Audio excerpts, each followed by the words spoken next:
90 telling me degree. it's a You know the circle. distance. You know the distance to So the you star. so you're Let's telling me say it's a circle. So you're telling me it's a circle.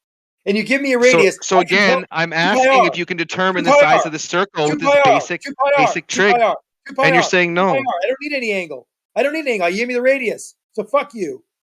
Again, you don't have You the know, radius. again, You're you don't just know what making you're talking about. you're making an observation that at one point you measure an angle, you move a distance of 70 miles, you measure another angle.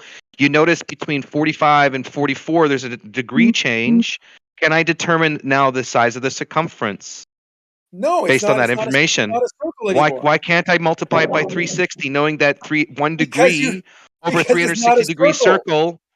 Because the angle wouldn't have Again, a sphere it wouldn't be a is the one same as a circle. I'm A trying to sphere is the answer same as a you. circle. A Data, sphere is are the you same as a fucking circle, dude. retarded? Seriously, Right? were you dropped in your head? Again, You are you so fucking insults. You ridiculous. got no argument. No, Now you're no, breaking I'm a trying to sweat. answer. You won't stop talking. You're breaking a sweat. You won't stop talking. You realize that, So right? you You're not already stopping answered at it. all. You can You're determine the not size of the stopping. Just circumference. stop You fucking talking. already I'll agreed. answer You you. can. If you So if I move, make a you're distance drawing it. measurement Okay, you know what, over Data? You over 1 got me. degree, You got me. and I You are an travel asshole. You won't stop talking, so I'm going to stop again, talking. you just get a taste of your own bullshit, dude.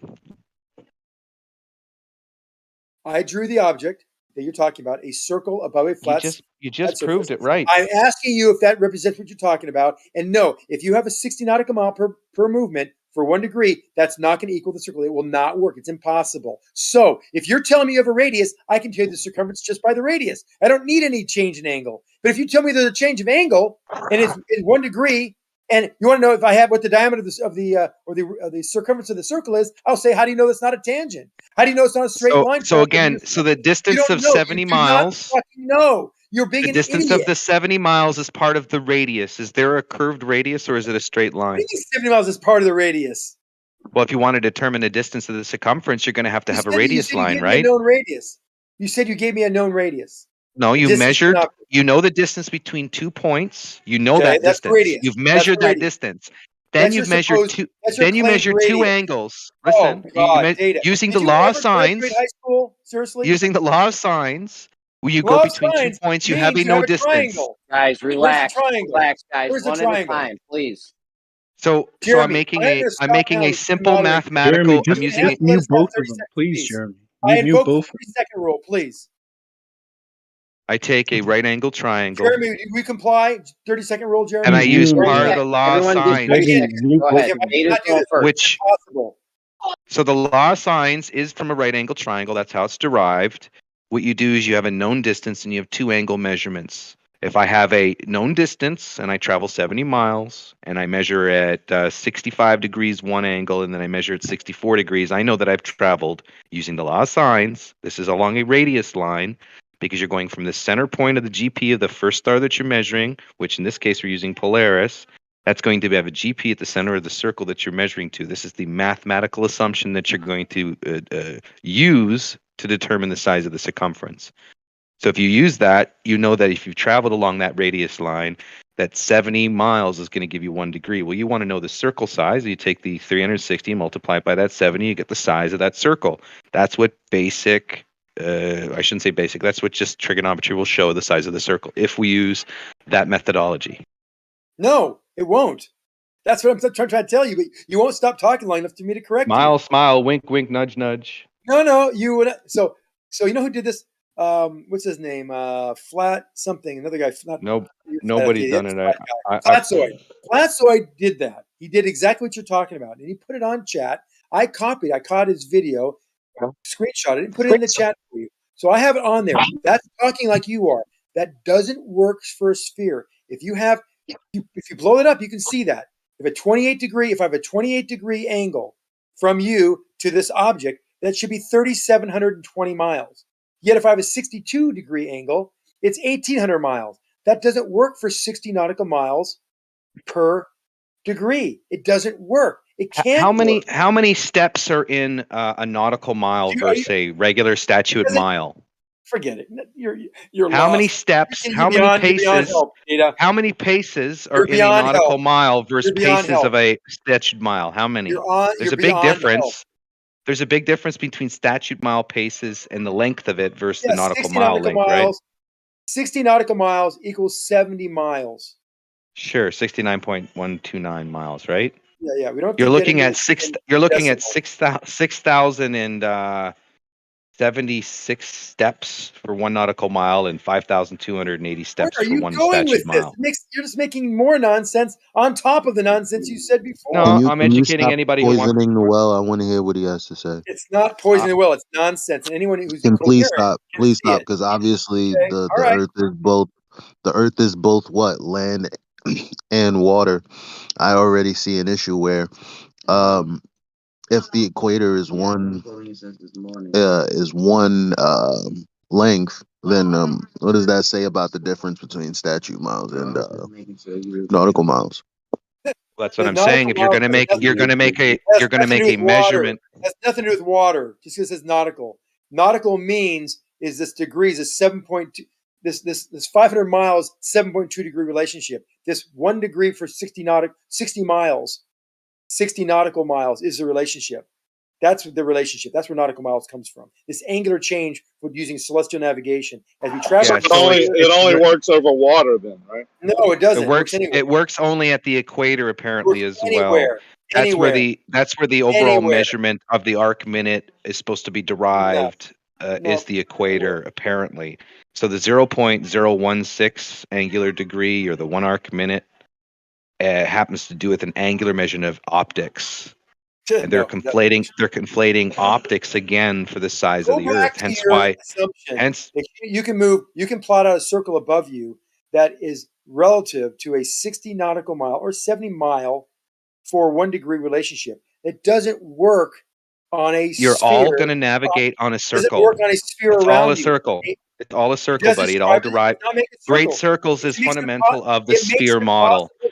Okay, everyone that You can rely on the and has the circle, ability to look in the the chat, arc, I the put it in radian, the chat the again degree. because he doesn't understand. He's trying to understand, not, and it's not possible. Flatzoid did this. He was confused. Data's confused as well. So it's in the chat right now. Look at it and try to do the math. Zanuck, can I determine this? How do I determine the size of a Jeremy, you circle said he was going to moderate.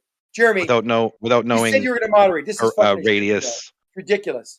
How do I determine the size of a circumference? I'm drawing a circle on a piece of paper. I have a known center point. I have no known height, but I have a known radial distance from the center point, and that radial distance is 70 miles. And I know that if I, if I draw, the radius distance. So if I draw a circle, and I make a center point, and out from that center point, I put a mathematical number, arbitrary, but I say that I'm going to move from the center of this circle out 70 miles. And when I do that, I'm moving 1 degree. Now, with that information, can I determine the size of that circumference on a flat circle? Yeah, it's called 2 pi r. So if I know a known distance of the radius, which in this case I'm pi moving r. from the center out, r. and I'm moving at 1 degree, and I know that a circle has 360 degrees, couldn't I then now know? Couldn't I then now know the size of that circle that I'm on? Considering the Earth is very massive. Are you not right? listening? You not hear me? Hello, Eli McFly. You there? So you keep going off to another formula when I'm just trying to get you to reaffirm what I'm talking about, not what you're talking about. Can I take that known distance from a center point with a known distance and a known degree change? Can I determine the size of that circle? Of course you can. Welcome to Flat Earth.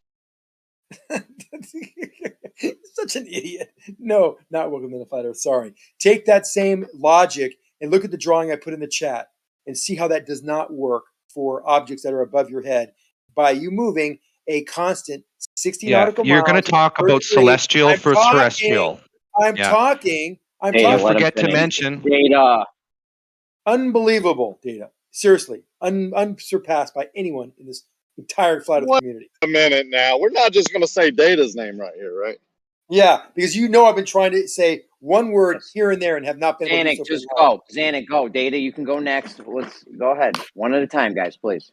So if you have a situation where you're measuring any object up in the sky and you have a degree for distance relationship that's 1-to-1, the surface you are on cannot be spherical, nor can the object be as part of a sphere. That's not how trigonometry works. Doesn't work that way. Impossible. So, Xanic, this is what's great about reading earlier works is it refutes Yeah. either your ignorance or your intentions to be a bullshitter. See, there's an acknowledgement with angular relationships to objects celestially and a conundrum when it comes to angular objects celestially. So terrestrially, there's a apparent size change, which relatively equates well with Euclidean and works pretty consistent in all areas when it comes to that measurement process. It was a geometric science. But when it comes to the conundrum of measuring star bodies, they even mentioned that each observed location will result different, will highlight different results. First of all, some don't see the same stars. Some see different stars, different locations, but yet the distance to them all seem consistent throughout. In other words, there isn't this apparent size change that you would get with celestial objects. So we've tried to tell you this over and over again. I just figured I'd maybe correct it and tell you that it's already written in earlier books, the argument that you're presenting, but you're trying to use the argument as something that would lead to the Earth not being planar. The reality is the Earth is planar. That's why they have these apparent size calculations and why they use Euclidean and why they have to use non-Euclidean or Riemannian manifold geometry for the celestials. It's because you don't have this apparent angular size change. So they have to create these mathematical systems in 3D space that are fluid where Euclidean isn't fluid. That's 5 minutes of my life I'll never get back. No, I didn't you're talk wrong. for 5 minutes. On all accounts, no. If you look at our star again, we'll go over That's not an answer, buddy. I'll You're give you the wrong. answer. Leading with I'll you're give wrong. you the Leading answer. with No, you're wrong. Jeremy, I would you like me to Data, let him finish. I know. I'll read it. Data, you I'll gotta read let it. him. I'll read it from the mute him right scientific now, evolution of. God damn it. Data, you had your turn. Let Xana go, and then you can go next. Yeah, he can't do that. That's why you need to be here when he's here. It's unbelievable. So you have a North Star. I told you this. Straight up, 90 degrees, you have the North Star. You move 60 nautical miles, you see a 1 degree change. You move another 60 degrees, 1 degree change. You continue to do this until you get to the equator. It's down at near zero, if you can see it. So their relationship right there shows you the surface has to be round. That doesn't work on a flat surface, not any way, shape, or form. Now you want to grab something that's not that high, 4,000 miles high. Still doesn't work on a flat surface because you cannot have a one-to-one relationship because there are things called the identities. There are things called the law of cosine and sine. You have this relationship of the opposite over adjacent, opposite over hypotenuse, opposite over or adjacent over opposite. You have all these ratios that determine the ratio of these two sides. And those two sides ratio is basically in law for trigonometry. So you can't have things that deviate in a triangle than those laws, then a tangent, then a sine, then a cosine. It doesn't work. Did you hear what I said? Is that I'm still talking. So opposite over adjacent, the rise over run will tell you the angle for a known height above the plane and the distance to that object.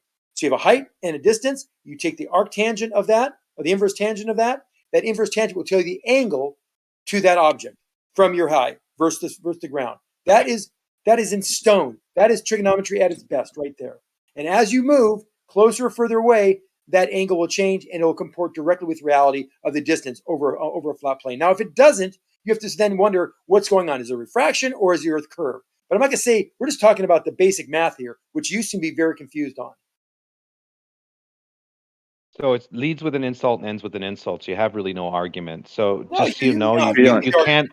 They admit that they can't use Euclidean for the celestial bodies. They admit that the bodies above appear to be in celestial, or the celestial sphere, as it's called, appears to display that feature. So mathematically, you are only limited to your perspective view, which you can deduce a system from, because it's like a what do you call it? It's just consistent. The reality behind it is that you're analyzing your central position, your personal private perspective as your geocentric ball model. The issue comes into play is when they admit that the Earth is terrestrially planar, and why Euclidean is limited to the fact that it's planar. They have to come up with other systems mathematically to describe the celestial sphere. And as they state, when they look at Earth at smaller sections, as we're discussing, it will appear stationary and flat. But they needed to represent the Earth as a whole, thereby creating this system to represent it.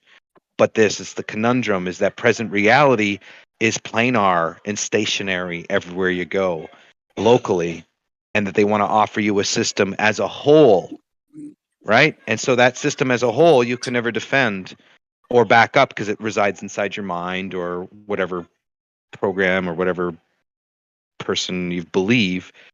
But they admit, Zanuck, that the Earth is stationary and planar at all positions.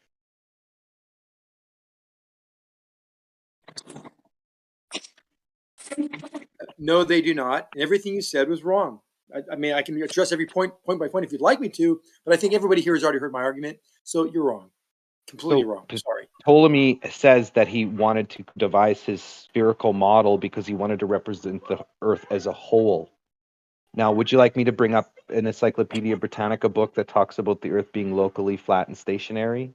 And part of the discussion devising the model is to use your perspective, your horizon, as the central general point of the whole universe. That's what they. Well, newsflash: mention. we're not in Because the 15th that's- century any longer, and you It- can it use doesn't stuff to matter. navigate It doesn't and matter. realize It's- Okay, so you're not gonna let me talk. I'm gonna stop that. Well, you didn't finish. You just interrupted. So No, the I point didn't is interrupt. that You the made point a is point. the point is that you. Your point is Stop your point it, is Zanuck. Stop, Zanuck. Stop. He was in the middle of a sentence. You interrupted him saying "newsflash." The point of me mentioning these things is because there is an acknowledgement of your the capabilities and then their evolution of how they devised the model based on the limitations that they had. There's an admission here. And the reason why I like to reiterate it is because it is a fantastical discovery and story, because if you're actually taught the primitives of it all, then you would be more skeptical, and you would be more you'd be way more intelligent for sure if you were to understand the actual struggle and argument they had. Because to deny reality, which is stationary and planar, and then the potential discovery beyond that is where people are left out on the journey and mystery of real life, as opposing to being instructed or directed on how to navigate with what they describe as life.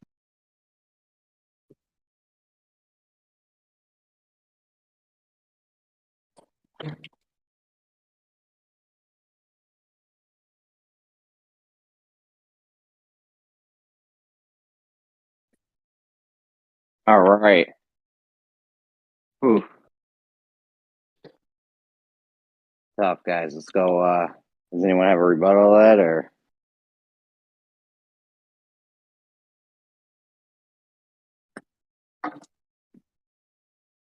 Yeah, the globe measures to be Sounds flat. good.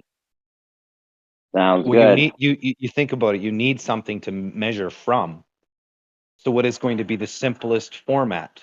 It's going to be the Occam's razor. It's going to be the tools that you devised based on the defaults you've been given.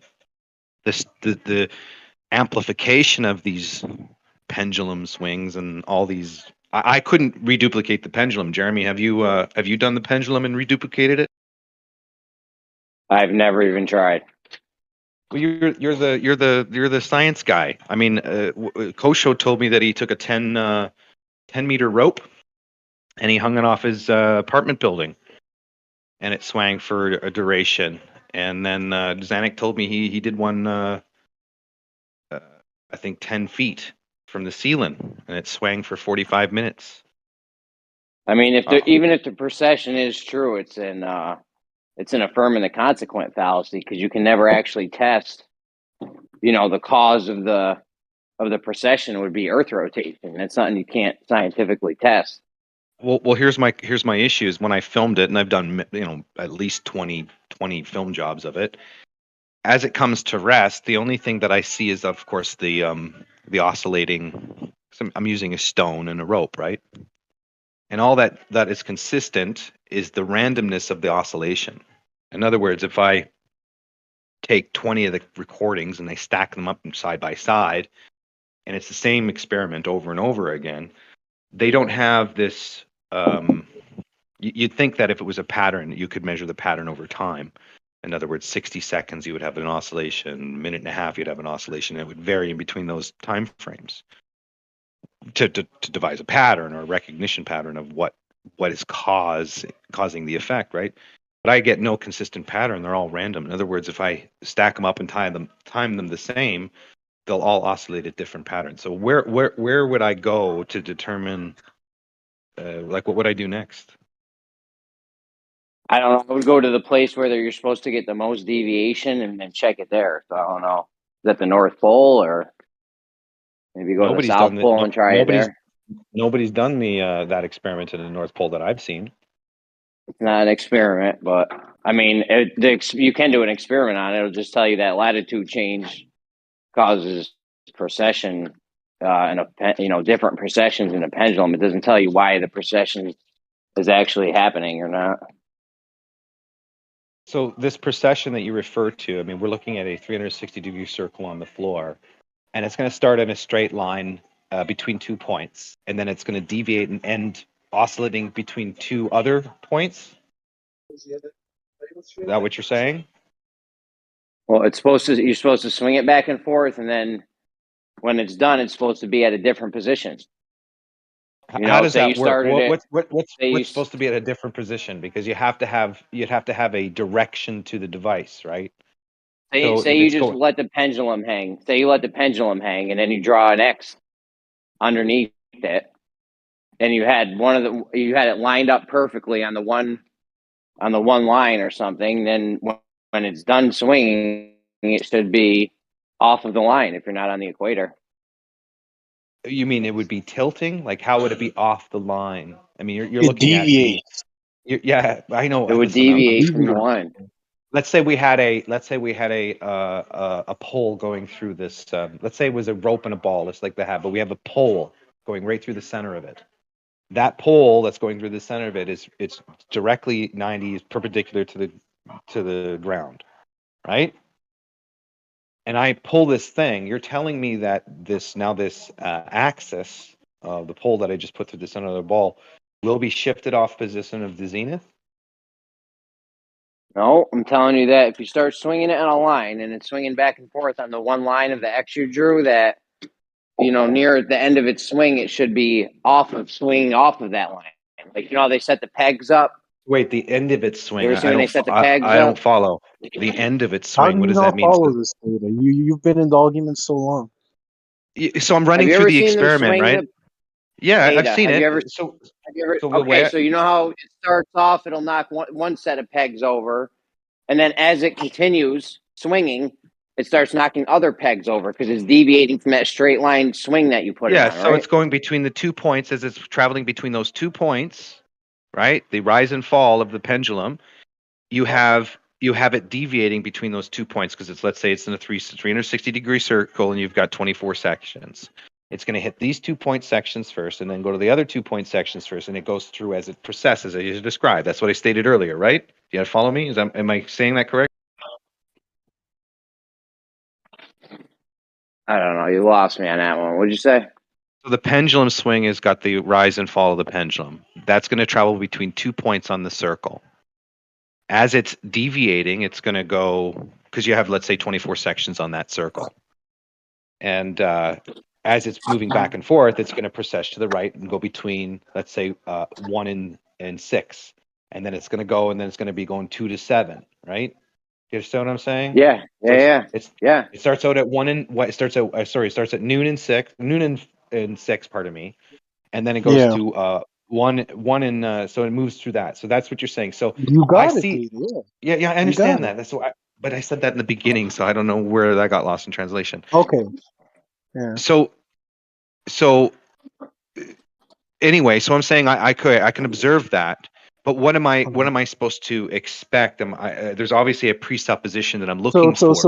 So what happens is if you change your latitude, right, that precession changes depending on your latitude, and at the equator. Okay, so now hold on. So I've done a measurement here. My location, I find that this is the pattern. That over a period of the swing, which is maybe 10 minutes, 20 minutes tops, that I'm going to notice that it deviated. It went from 12 and 6 to I don't know, 3 and 1 and 8. 7. Yeah, and then Well, it 3 and depends 8. on what latitude. It depends on what Yeah, Right. yeah. latitude. Hold on, hold It on. might So over that no, no, 20 doesn't minutes. matter. Doesn't matter Over what the latitude. course of 20 minutes. So now, Over the hold on. course of 20 minutes. No, no, hold on. Stop trying to dominate the mic. Over the course of 20 minutes, you're not going to see much deviation unless you're at like the North That's what I'm Pole or saying. something. So I have an observation I've done, and I've got a mathematical calculation over a period of 45 minutes. Deviation's supposed to be 6 degrees according to the math at the location. No, that's not what's observed at all. So the math again, I don't know what you I've just done said. these What you observations. just said is something you made up, Data. But as you No, change your I didn't position, make it as up. you change your I line was of this is as you actually change your from line of Zanuck. latitude relative to the equator, the rate of precession is going to change, and this meets what we predict to see on a rotating sphere. On a flat stationary Earth, there's no explanation for this. You guys have never That's not come up with that's not true. At the end of the day, the explanation what is is your explanation on a flat well. stationary Earth? So here's what I'm trying to prove to you is that you're claiming that this is a true thing, and I'm giving you an example that falsifies the math based on the numbers, the length of the string, how long it swung for, and what degree it was supposed to change at. So what I'm saying is you're telling me that I can take this pendulum and I can transverse it over the latitude changes and therefore get different precession effects, right? I'm saying I can give you an example right now Yeah, of people have done this for the last Sure, 100, 200 years. sure. Yeah, They say it's been done, but I have an example that doesn't match it's the math based on the okay. explanation. Sure, sure. So what's in the book? I wrote about it, and it came from this channel. It came from the Globe, right? So if it's an What book? easy exercise, then there should be many people But do you have doing it. this book And where it didn't happen? yeah, I wrote about it, dude. It's coming out. It's done it. Your book Yeah. So that's not been published yet. Okay. yeah, well, I'm finished editing it, man. I chopped off 100 pages from the freaking thing. There's a couple of That's things what's I up. didn't need to talk about. But Data, this is the thing. Until you publish your book, it's really hard to try and say you Yeah, have so evidence I'm of bringing this it up not right now. happening. So But I'll for give the you an last example of 200 years, we've seen this happen, and it's predicted on a rotating Earth. On a flat stationary Earth, there is no explanation for this unless you yeah. have one. Do you have one? Yeah, sure. So if you're going to invert a model, you're going to need the first primitives first to understand the model, which all deriving energy and forces we know of comes from not the rotation of the Earth, but from the sun's movement, the growth of vegetation, the So it's the cycle sun's change. movement that So causes. let me finish. So with Yeah, but the why not body of be the concise? David? Come on, with the body with the just make body your of the point. sun with the body of the sun being heavily influenced on the Earth, then the motion would come from two things. Either it comes from the rotation of the Earth, that's what you need a ball for, or it comes from the motion of the sun. So the inversion of the truth would be if you were trying to invert the truth, which was to take senses and observation and put it in a metaphysical state, you would claim that the Earth would be doing the motion, which would have all these alternate effects. The issue is with the pendulum swing and the effects that are deemed to be true. It actually is conflated. An observation is conflated by the assumption of rotation when there's other elements of reality that do not affect the pendulum. In other words, if it is a ball, you can't compartmentalize one motion and then select that singular detection of that motion with one instrument when the apparent model itself has more than one motion when it comes to rotation. So you claim that it's based on that. When I say, okay, well, you have weight change, different latitudes. That's effect. You have magnetic fields. That's an effect. You have the movement of the sun. That's an effect. So to me, you have multiple layers of possibilities for an explanation. I go back to All your right, let's explanation. go. Let's go. Hold on. I go Let's back. go Hold into on. these I go back to possibilities. your Oh, come on, explanation. I Data. go back. You've I gone go back on, to man. your. I go back. I know I'm almost done. I go back to your explanation, or not yours per se, but the globe models, and then I try to falsify the claims. So I have an equation that was given from the globe model. Somebody gave me an example, a demonstration, and they say at 45 minutes you can get a 6-degree deviation. That was the math. That was the story behind it. the question, if that All is right. true, So that is true, then there should have been another experiment to do it again. And my point is, if I do this experiment over and over, I get different results. That's the point. It's not consistent. So what I have to do is I have to determine an average. Holy shit, Data. How are Calm you down. dropping the yeah, pendulum? Are you? bro, what the How are you fuck? dropping the Like, do you pendulum? talk to people Are you like just this letting in the real pen? life, Data? So Stop, focus on the guys. I'm trying to conversation again. get on with I the don't know why you're argument so here. That doesn't offended. help. So data, when you maybe I got a lag. Do I got a delay going? Now go Oh, the ahead, Jim. guy's like, do you talk to people like this in real? Dude, Okay, I have so a data, when you lot of drop the information to pendulum, compress in a short period of time. Jeremy, go ahead. data, when you drop the pendulum, are you just letting it go with your hand, or are you having it tied to a rope and burning a string, or like how are you letting it go when you do this?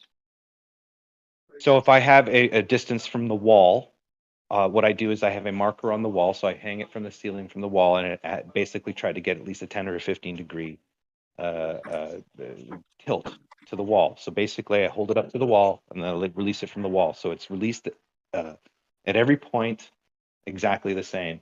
And what you're reduplicating is you want to capture this oscillation, so you get a camera above with a circle below. Okay, I'm saying that I could do this 20 times over and I'll end up with different results. So how Yeah, do if you're I just letting it go with your hand. If I you're just have it. letting it go with your if you're just letting it go with your hand, then yeah, that makes sense. It would go different ways each time. Yeah. Yeah, so basically, it doesn't matter if it's my hand or if I have just an object, No, of a course broom, it matters. Also, have you actually done this, Data? Yeah, so I've filmed it. It's not consistent. It doesn't tell the same story every time. And other Also, what's variables, your pivot point? What's your pivot point looking like? Like, there's a lot of factors in this, dude. If you're like I letting it go with your said, hand, that's that's the what I'm first asking problem. you, boys. That's the first No. thing you're doing wrong is you're letting it go with your hand. So Yeah, and if I I bet your hold, hands is shaking. if I have a marker You to the sound like wall, you in got other words, shaky hands, bro. Ain't no yeah, way if I, you. yeah. If I have a marker, if I have a marker on a wall or a place where the physical stone itself cannot pass, that's at the point where it's released. So it doesn't matter if I am holding it with my hand. The pressure applied to the back of the wall is the limitation of the distance where that rock goes every single time. Me releasing it is irrelevant. Me releasing it's not going to change the date. The time it enters and exits frames is captured by a camera, which is also irrelevant if I dropped it with my hand. The point again No, your is, hand, when you let it go with your hand, the point is when you let it go dude, with I'm your not letting hand. it go with my hand. I'm pushing it Oh, up how are you against letting it go? because I'm You pushing it said up you were against the letting it go with wall. your hand, Data. Yeah, well, technically, I'm not holding it in my hand. I'm pushing it up against the wall and then releasing my finger from it. Yeah, that's letting it go with your hand. Yeah, you got to burn a Yeah, string. well, it's a little You got to have the exaggerated thing because connected to a string, burn the string. no, man, Also, it what's your doesn't pivot work. point? What's your What do you pivot mean? point looking like? Because that could definitely be an influence. Is there any If I wind? Do you have, have the If AC you going? Is the actually heat did this, on? Data, you clearly are not doing it right. yeah, so that's what I'm asking you guys, right? And How long if is I've your done these string? 20, well, mine, I think a total it was 7 Data's feet. never done this before. 6 feet, 7 feet. I can't remember the length of my string actually right now. I'd have to go look. Around 6 feet, 7 feet anyway.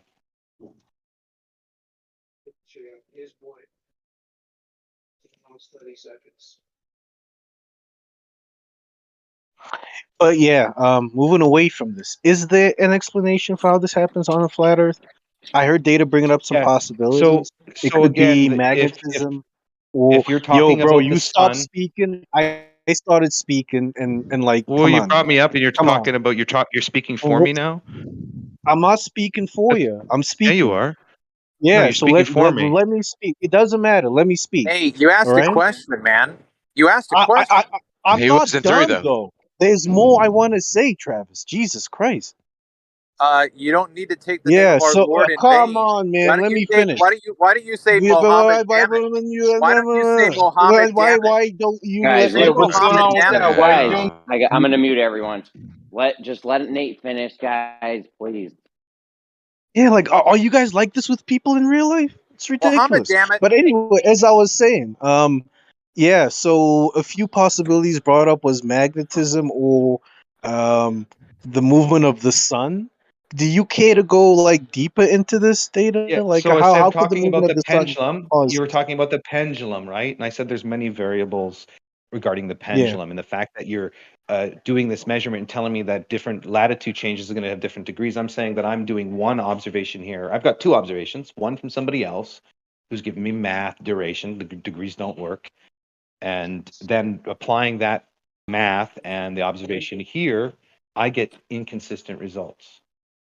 And you say, well, it's been done everywhere. Da da da da. Okay, sure. Maybe there's some type of correlation. Are you going to eventually answer my question though? Like, how does the sun cause this to happen?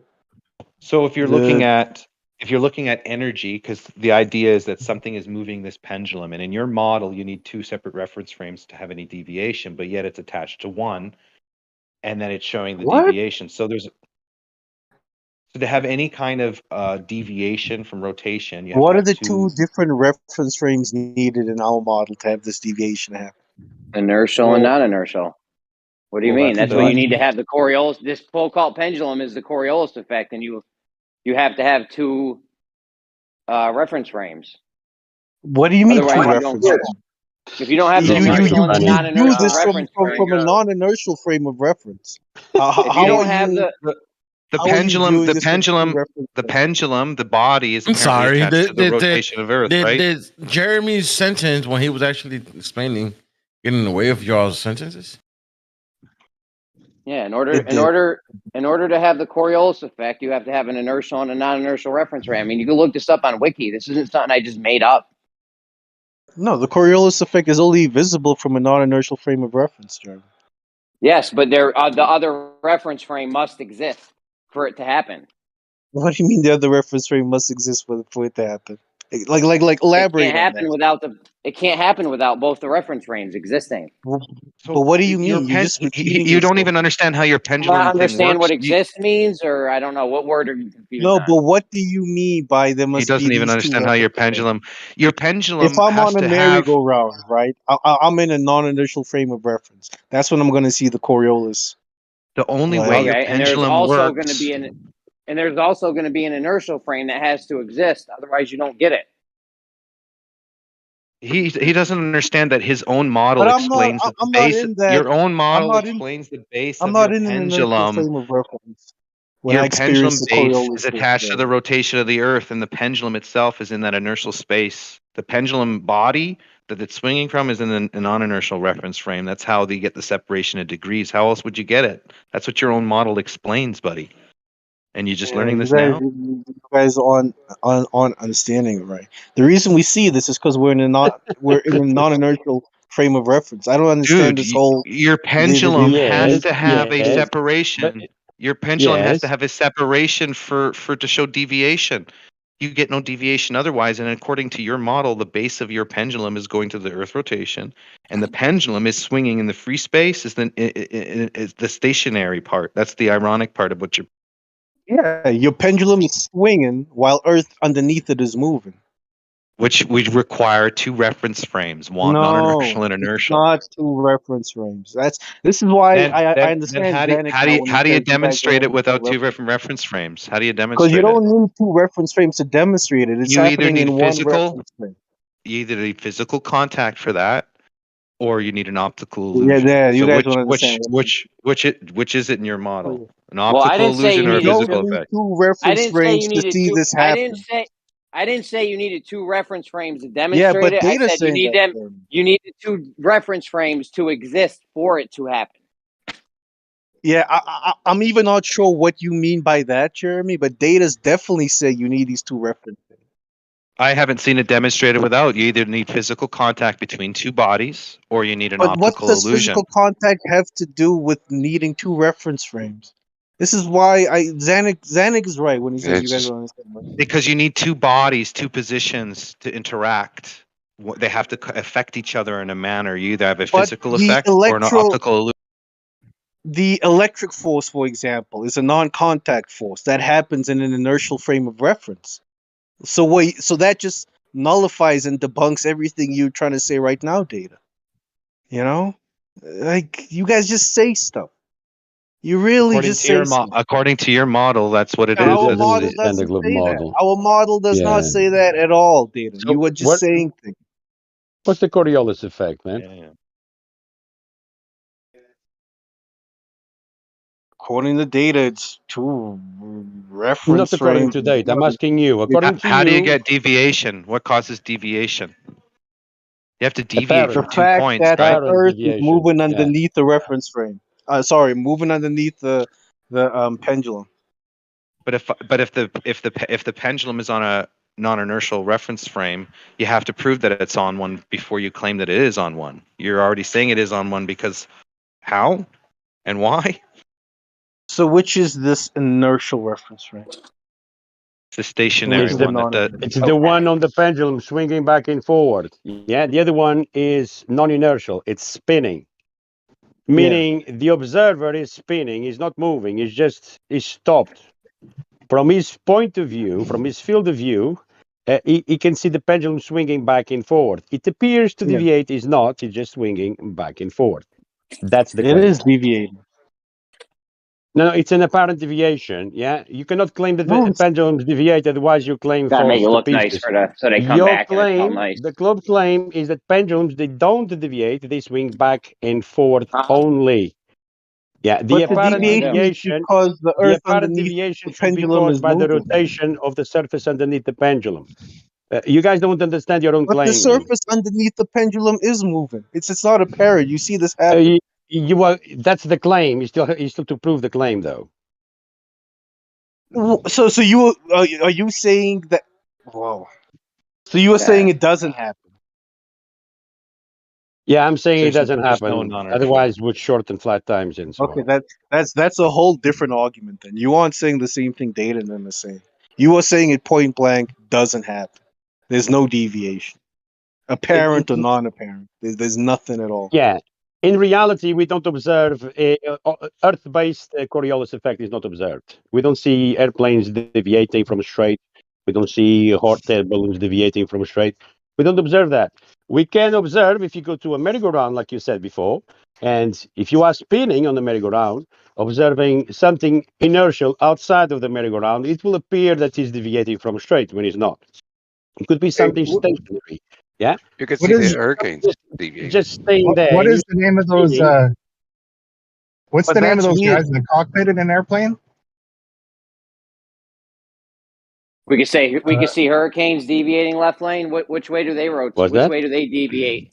Which way do they deviate in the? I'm Wait a sorry. second. I might be counterclockwise in the lagging. northern hemisphere. Counterclockwise. Oh, all right. Which way does Foucault pendulum deviate in the northern hemisphere? I would say it probably deviates clockwise in the northern So hemisphere.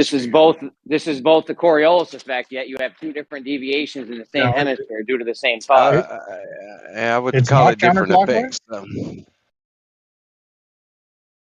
I would just guess. I don't know for sure. I would guess that the Foucault pendulum rotates clockwise Yo, in the what's going northern on? hemisphere. The base is rotating underneath it.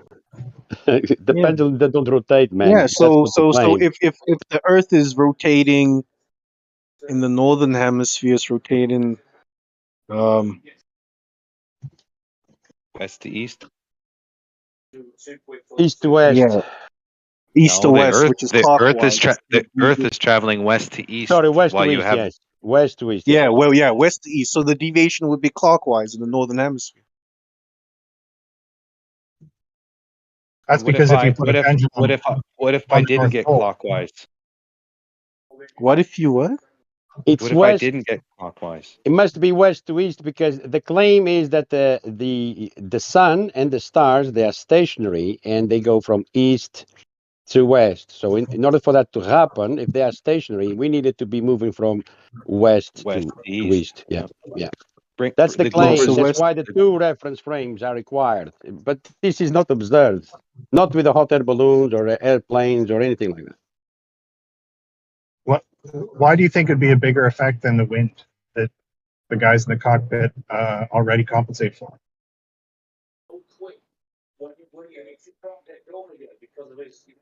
Well, here's the thing. What rules do they have? Do they have rules for No one wind compensates for deviation, Coriolis, or man. do they have Do they No. have rules for Coriolis deviation? They have rules for No, wind deviation, right? There's a no. rule. It's called it's called a 60-to-1 rule. So basically, in low level aviation, just small plane, when you fly 60 nautical miles, you're gonna have a 1 degree drift, and you will compensate for that. And so you would make a 1 degree change left or right depending where what the drift was, and then you would correct another degree to put yourself back on path if you had another Why do you, 60 nautical miles to go, right? why do you Or have if you that had another, drift? because of wind. It's a 60 So to the 1 wind rule. It's speed doesn't matter. basically so what I'm just saying is a rule of thumb in amateur aviation. They have what's called a 60-to-1 rule. In other words, they account you basically use this Euclidean equation with the understanding that this is basically due to wind drift, right? So And they do course correct. do course correct. It's basically a rule of thumb. It's called a 60-to-1 or 60-to-1, But and it's so, basically Euclidean, and you use it. You use it all Euclidean straight lines and angles, right? the whole reason why we don't see it is because airplanes are not ballistic. Well, whatever the case is, you don't adjust for it. It's just a basic navigation tool for not for Earth rotating. It's just for the deviation of wind. Yeah, I don't Adjust understand course why to airplanes. reach the- Yeah. I'm sorry, I don't understand why airplanes keep coming up in the Coriolis when we've said 1,000 times it doesn't. It's insignificant to airplanes. It doesn't matter about Hey, airplanes. Left lane. Do you think airport radar stations flatten for the curve of the Earth? Terminals. Do what? What? I do know that if you get low in altitude, you can't see your VOR because of the So curvature. I do know that. sure. So do airport radar stations flatten for curvature? So if they're at a certain height and they have a signal out there, does that 6-foot person that only sees 3 miles who can account for curvature, does that radar station know that 6-foot observer is on the ground, or does that radar station just have an arbitrary signal that's sent out and the information comes back with flattened curvature, or is it just the information from the Earth coming back from the radar? Hang on a minute, I'm in traffic. Basically, I what I'm didn't think asking they- you is, Hold on a second. Let me ask a question Hey. regarding that. How would the air traffic control on the ground would know the height of the air traffic? How would they know how many feet in the air the airplanes are around them, even those beyond your horizon? How would they know? Isn't it from the what's it called, the VFR? No, not the VFR. I'll tell you the answer. It's elevation angles from a horizontal plane. That's how they yes, know. exactly.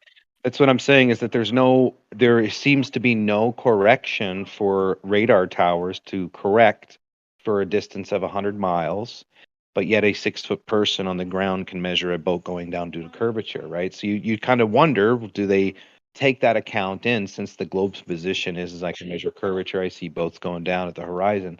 Well, airports see way farther past 3 miles than a 6-foot observer. Do they have to flatten for that 6-foot observer? Do they have to flatten for they put curvature at all? And do they put the those? answer is what, left lane again? Do they flatten? Does the radar towers flatten for curvature? Yes or no?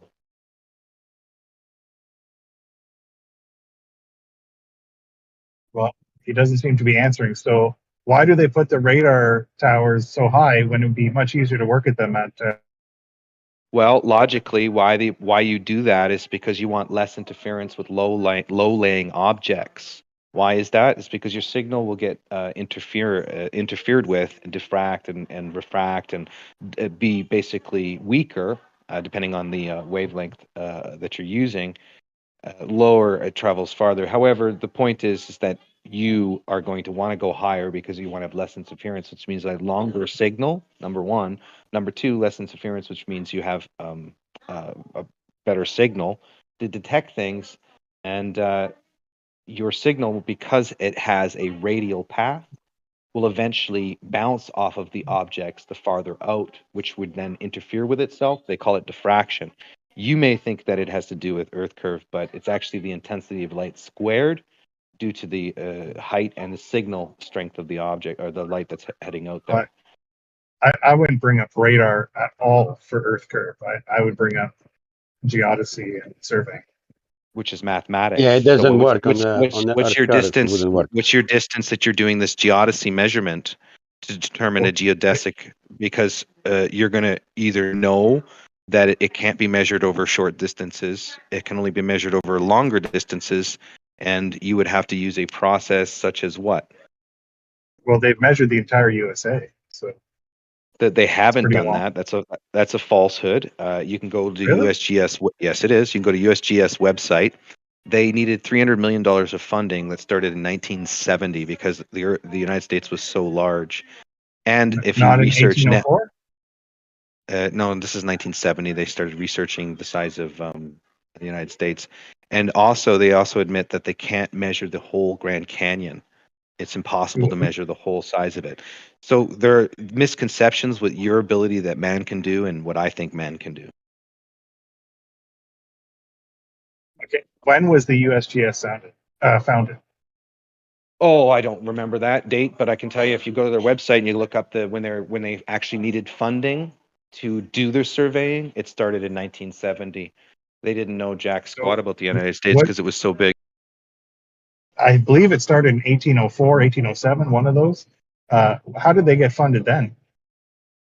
They didn't have. They only used rods, by the way, right? Which was Did they? planar geometry. Yeah, that's how it was first done, dude. Was with rods. With And rods. yeah, How do you use just rods for surveying?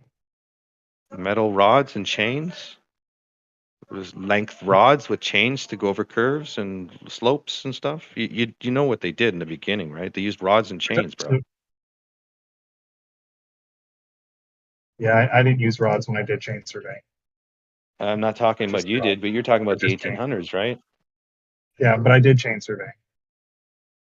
Okay, But no, I'm that's you're not all. talking about back in the day. What else could they have used?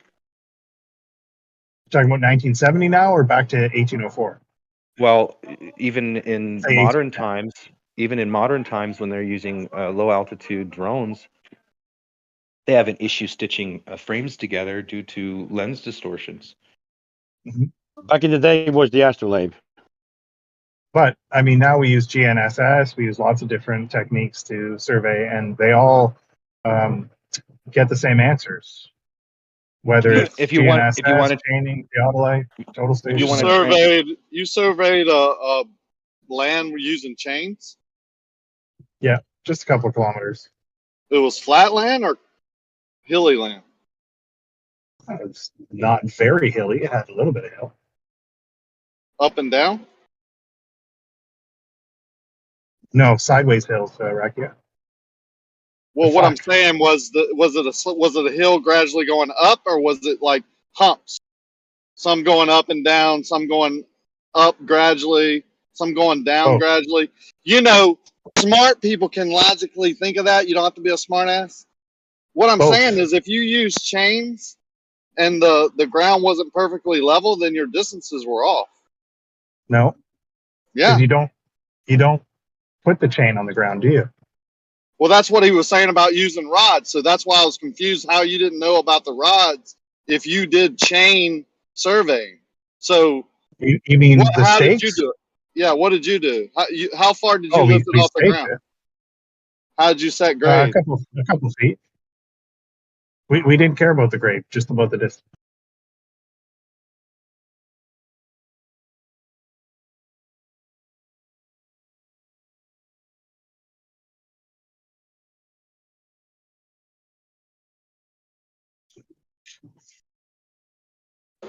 But if your grade is hilly, your distances are going to be off if you're putting it on the ground. But you said you didn't put it on the ground. Fair enough.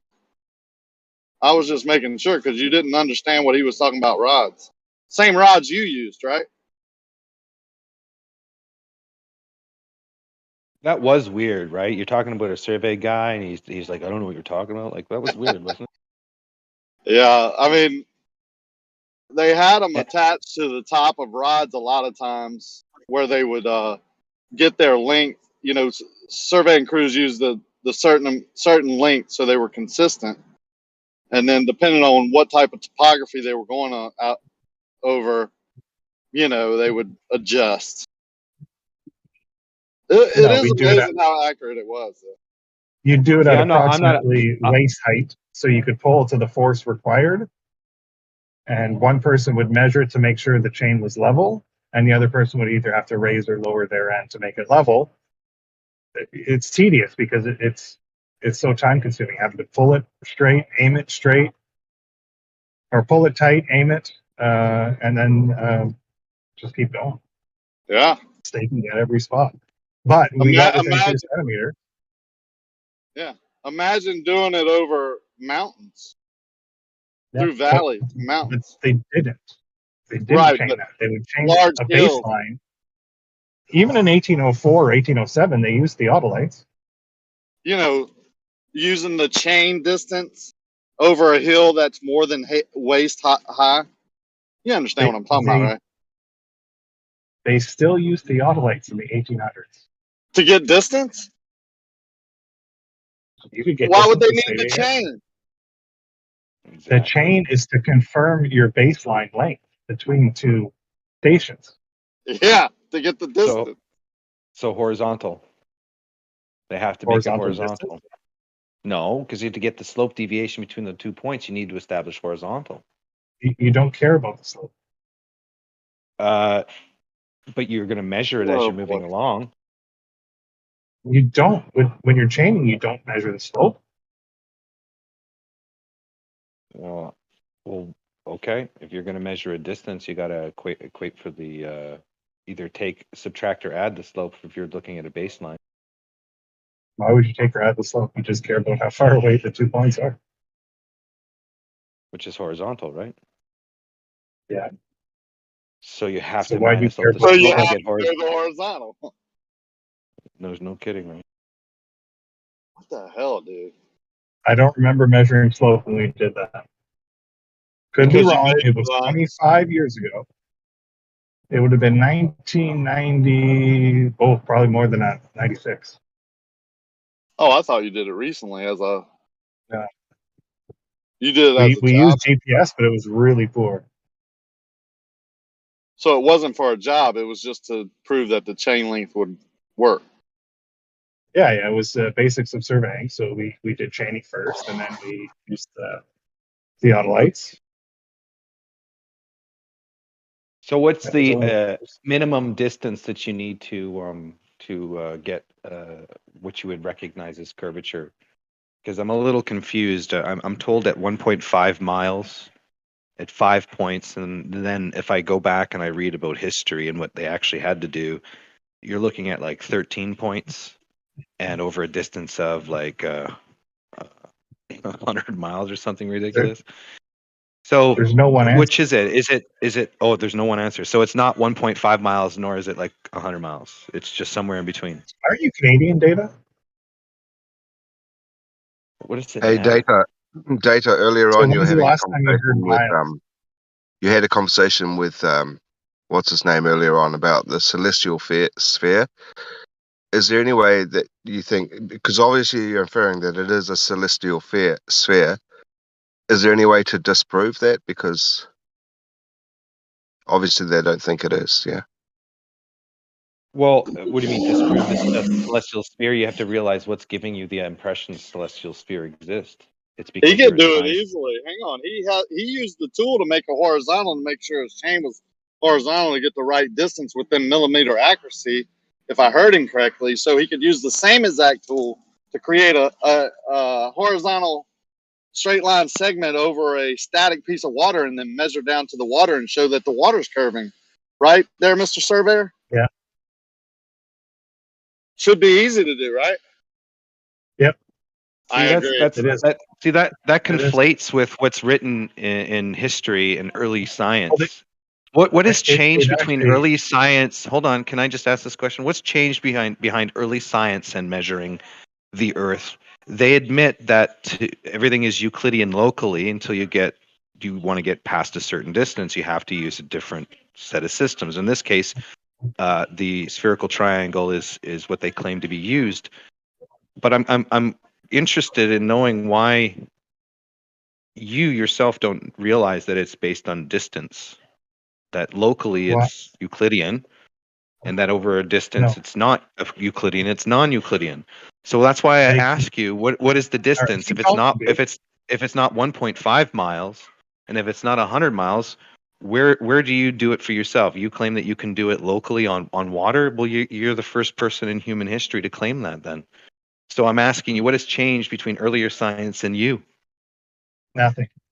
So it's your misunderstanding, apparently. So they say you can treat it as. So that's not the argument. It's not my misunderstanding. All right, you keep going.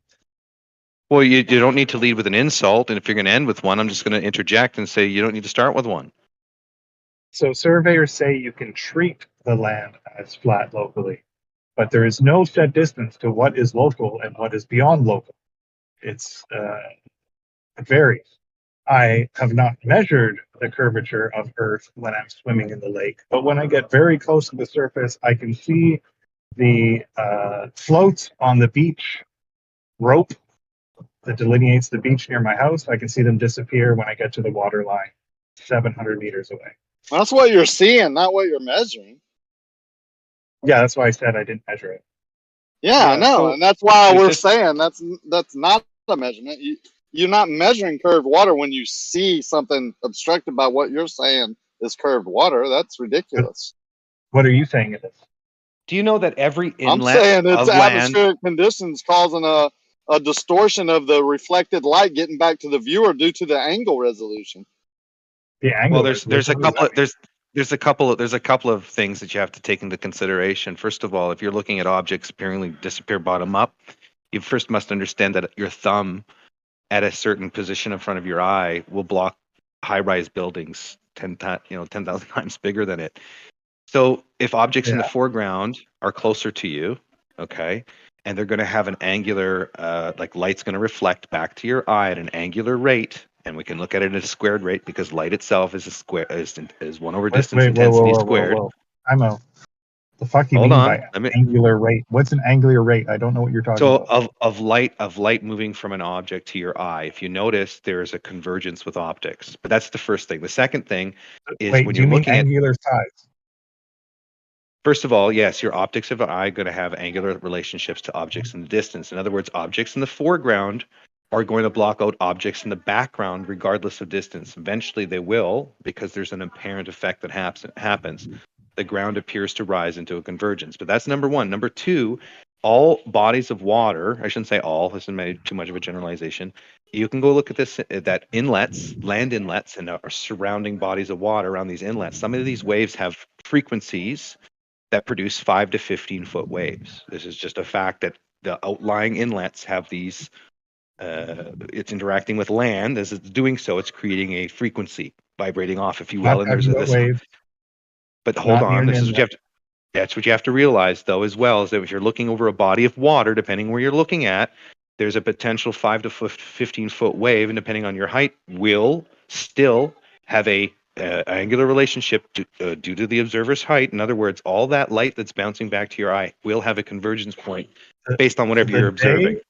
Long Lake in Sudbury, Ontario has 5 foot waves. Is the day I'm moving. Would you like to buy my house? Yeah, so again, you still have an angular relationship. I'm just giving you another thing to think about when you look at long lens observations with objects disappearing bottom up. There's a lot of there's a lot of tomfoolery in these optical illusions and what the causes of them. The point is that you will have a convergence point that always happens between any objects that you look at. And so, in other words, if you look at objects above the neutral point of your eye or objects below, if you move away or come close to them, they will either diverge or converge. Doesn't matter where you place your eye, you'll always have that convergence. Now, the surface of the Earth that you're looking at has a convergence as well. You look at the sky and the ground, they have a convergence point, just like any object that you see, which is indicative of an angular relationship between them, which is otherwise described as perspective. Do you follow me so far? Oh, yeah, I took a course on that as well. So the apparent junction of the sky and ground. I always ask people this question. What causes the apparent junction of the sky and ground? Is it Earth curvature or is it your eyesight? It's a mirage. You can't see something without your eyesight. It's the tangent of your vision and the surface of the Earth. Sure. The point is, it's just an optical illusion, right? Even in your model, the sun does not touch the surface of the Earth. It appears to, which means it's an optical illusion. Yeah, that's what I It said. A doesn't appear to, mirage. well, to me, it appears to go behind the Earth. Well, I hear what you're saying, but it's still an optical illusion. There's no body of the sun touching any part of the Earth, and that's why you can Doesn't change look like it's touching positions. the Earth to me. That's why when you can change position, it doesn't look like it's touching the Earth. You've seen the What? sun set into the Earth, dude. Doesn't look like No, it's it looks going like it's into going the behind. water. Yeah, it looks like it's going behind. Behind. Yeah, but it looks Yeah. like it's touching the water coming down, right? That's If the you want optical to illusion. say it in that childish way, sure. So it doesn't appear to Childish touch way. It's the the. way the whole world sees it. Yeah, and that's how your model describes it, buddy. Like I don't know what If- you see. You're just getting weird. When you guys get weird like this, that you claim to have high intellect, and you get weird like this right away, it means you got something nasty to hide, dude. So if somebody's hiding behind a tree, you say they're touching the tree from the side? That's Like, not dude, what we're dude, talking about. Dude, Yeah. come on, man. The optical illusion of the If I- sunset. The If sun my, appears to if touch the my Earth, right? kid is playing hide and go seek and he jumps behind the couch and ducks down, it looks like he's touching the top of the couch. No, Is it your looks like he's kid hiding a behind. sun we talking- going towards the horizon? No, Down? No, he's no, playing he's high. going He's going behind the something. couch. Yes, and it Yeah, but looks you the same. can. No, it doesn't. Okay, good.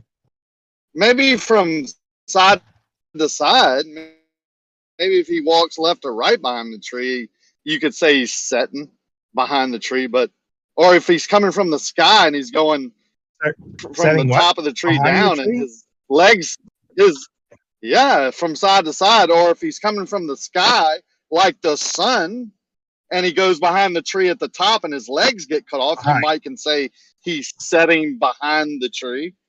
Yeah. You And I could say the say sun that. I setting can behind see the how you horizon, say that. not touching. So you said behind multiple times. A Freudian there. Yeah, Because it is no, behind I the tree. totally behind the agree. couch. But to say it looks like that, I mean, we use it to describe it because your son he could be in the tree, but if you can see him go behind it, then you're going to say he's behind it.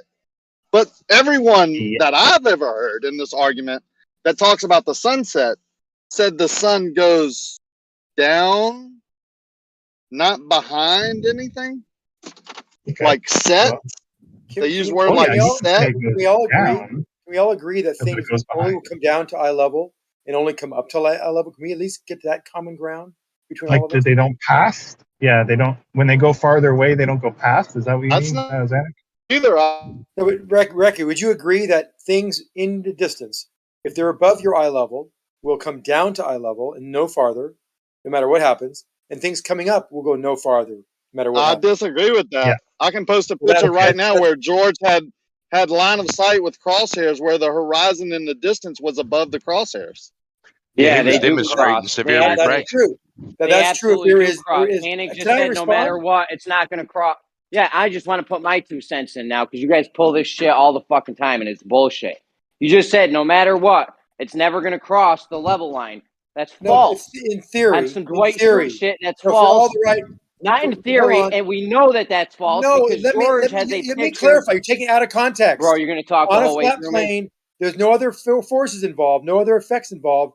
Due to perspective only, object will rise to eye level and no further. Object will come down to eye level and no further. Now, due to refraction, yes, there can be appearance that the Earth is convex. There can be a sinking. Happens very Okay, rarely. so it but can happen. So it can happen. Fine. Yes, I'm due to glad you only rephrased your. due to refraction. I'm glad you rephrased your incorrect Okay, statement. Thank you. you. Yes. No, So thank you don't for. make me- I don't have to Thank you yell for this. correcting your incorrect Oh statement. my Thank God! I you. didn't correct it. I clarified it. So when you see corrected something your incorrect hidden, statement. hold Thank on. you. When he sees something hidden by the horizon, it's not that the fact that is compressing. That object is in fact being hidden by the horizon. You don't know that. Things don't compress You don't next know to the that. horizon. Things do compress at the horizon. They don't. They get smaller. I have a visual of a hotel room being compressed at the horizon. The top floors are getting smaller, the bottom floors are getting smaller than the top floors. But they don't. they don't reduce in size angularly till They to are nothingness. reducing in size No, angularly, okay. compressing. So we all seen those Red Pill pictures. philosophy. Okay, so Philosophy the has a answer that picture of this. well, look at the chat. Look at. I know you're excited. I know you're really excited about this. but I am fucking here- excited. Okay, well here's different days, and here's the same hotel. The crosshairs are at this one level in the hotel, 15 floors up. It's at 14 and a half miles. Look what happens with different days. There is a slight change in the size of these windows on the hotel, but it's not dramatic. And nothing beneath the other 5 or 6 floors that are missing are not missing due to compression. So there is compression happening. Then you want to correct your incorrect statement again? Well, if you want to call it, there's some distortion, things getting compressed slightly. Yes. Can you please correct all your incorrect statements at there once? there is some slight compression that happens with optics. Oh, okay. Through the Then you just atmosphere. told us That it didn't makes the happen. All right, Just thank in you. case. distorts Okay, the well, image. just real That quick. distorts Just the in, image. That distorts the image. Doesn't make it larger or smaller. gosh. It can make it either flatten out or get wider. Yes. yeah, just in case anybody missed it, Jeremy just kicked Xanix's ass twice. Destroyed. Sure he did. Fully and Wait, Does this compression at the horizon, does it cause the building to be any shorter overall? Obviously, if it's compressing, would it not? Yeah, it wouldn't. Hey, It's just Zanuck, a period. the bad news is when you tell the truth and explain natural phenomena we know about, that's getting asked. The worst part What is happened? when he gets What's the bad news? I didn't hear me. You were talking over. Recorrect all his incorrect statements. What That's happened? the best part. Wait, what happened? All the incorrect. Apparently, you Did you got let your Chucky ass talk? kicked I know you're when excited, you Jeremy. I know you're acknowledge excited. compression. Brad wants the white knight for you. I Brad know needs the you're white knight. No, no. Go ahead, Brad. I just said he got his ass kicked because he pointed out that there is such a thing as compression. But you wanted to toot your horn and say he No. kicked his ass. So good for you. You're not gonna get You're not gonna get away with misrepresenting what just happened. Xanax said Oh, twice well, that. Hold on. I can say go fuck yourself. So Hold on. Yeah. Okay, that's fine. I'll still make my point. Xanax said something didn't. Xanax Hold on said one something. Not you, Travis. Go ahead. I'm hot micing.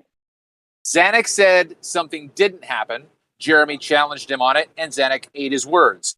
Xanax said twice something else didn't happen, and then Jeremy called him out on it, and Xanax ate his words. So don't try to color candy coat it and make it all like Xanax came out and was honest with everybody on his own. Did he not, before that happened, say, I'm ignoring other effects? You can't ignore other effects. Sure you can. No, you can't. No, he didn't say that. If you He want did to not say that. He said it never happens ever. Things never We're cross the talking, level so line. you didn't hear him. But I was using my I did ear. hear what he said. Yeah, I So didn't when hear you what he jumped all said. over him He and said that- interrupted him asking the question, Go ahead he and said, go back. I'm ignoring other effects. Yeah, and I didn't say things never did that. I said, due to perspective, things will always rise to the level line and fall to the level line, never past it. Never. Due to perspective. Only perspective, not other effects. And yes, there is a narrow band near the surface of water and other things that can cause certain areas to compress. Not the entire building compressing, not the entire bottom of the building being compressed and evaporating. Just the certain floors have a little distortion in the length of the windows. And I think in my picture, I show the bottom floor window being elongated slightly. Okay, and I if showed one different top things. floor. But notice how the one top top floor of the floor- building, the top floors of the building didn't change at all. You noticed that, didn't you? And I need to correct more incorrect shit you just said. If the top floor is compressed, the overall size of the whole building has compressed. No. You are That's not how incorrect it works. on almost everything you say, literally. How could you have one part be compressed? Because that's how it works. Because everything, the horizon, everything is raised up, loomed up, doing whatever. But the top of the building is still in the same spot. The whole building doesn't change due to the bottom being compressed. You think it does, and that's your error in logic.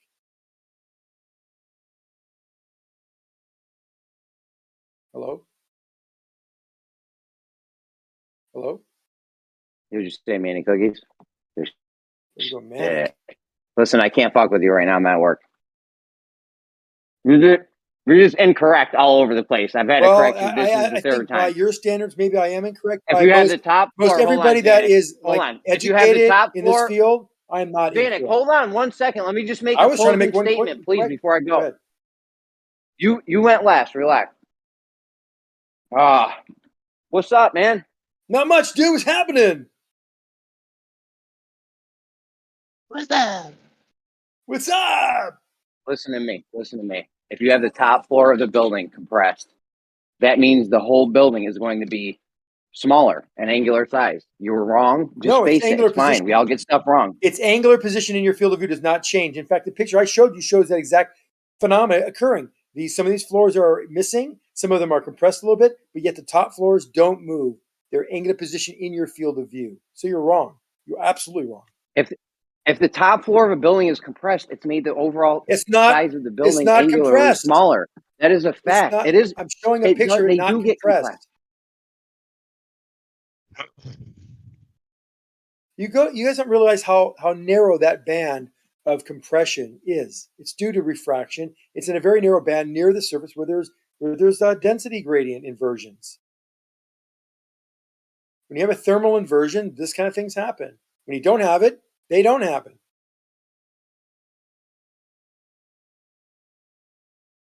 I mean, all you got to do is go to the ship that's missing. 300 foot of a ship is missing, and it's compression.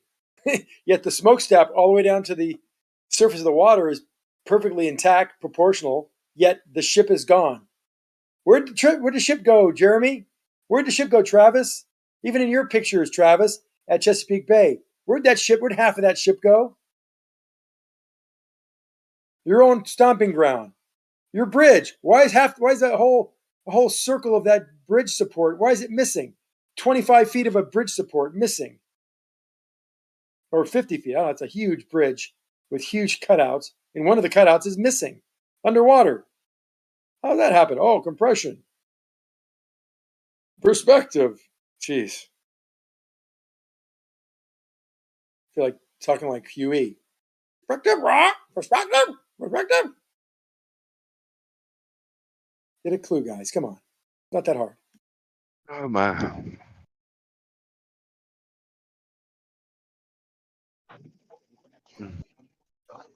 So thank you guys for that.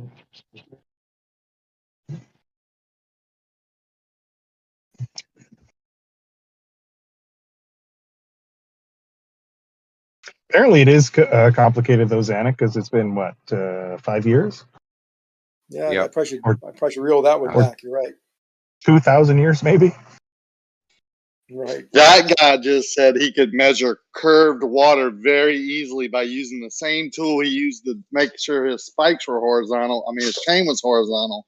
Agree No, I with me didn't. that it would be easy, but you haven't done it? I didn't say that I would use those tools to do it, did I? You You're like agreed that BP. those You hear what you want to hear.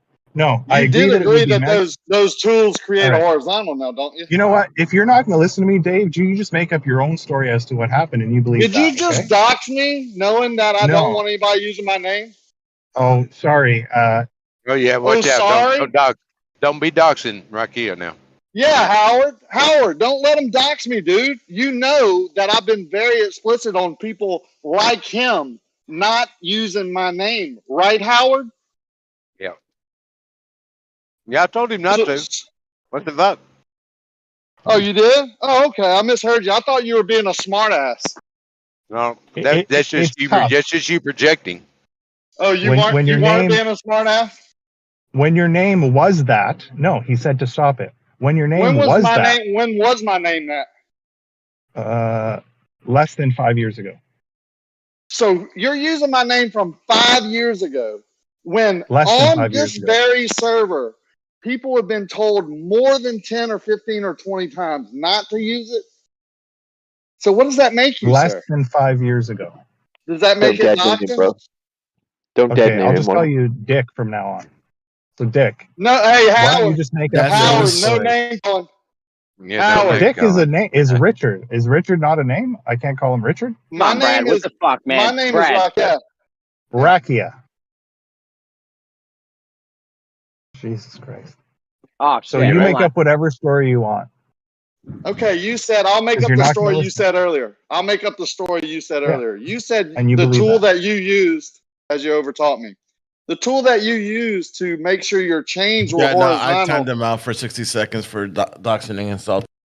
No And problem. one- He said his tool from earlier could make a horizontal Well, line. what? That's what he used What to. happened? He didn't even move. I was watching him the whole time. You're hot, Mike and Jeremy. You're hot, Mike. My bad. Nah, you're going to the hot mic. Yeah, No, Cindy. don't send me. Shipping. Don't send me. Well, the point is that guy agreed with me earlier that it would be easy to use the same exact tool he said he used to make a horizontal line. Do that over static water and measure down to the water to show that it's curving. He agreed that would be easy. Now, the only thing I did was question why he hasn't done that when Zanuck and him were jerking each other off about how many years it's been that we haven't done it, when actually we have done it and we came up with no curvature. The question is now, why hasn't he done it? He had to revert to doxing and calling me a dick and all that. I wonder why. Because it doesn't exist.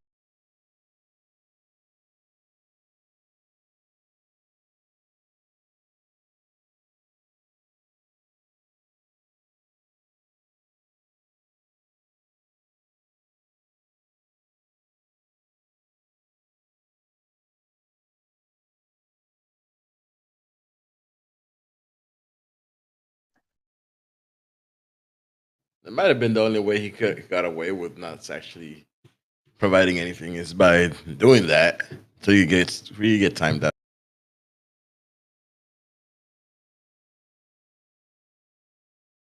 Might be his tactic.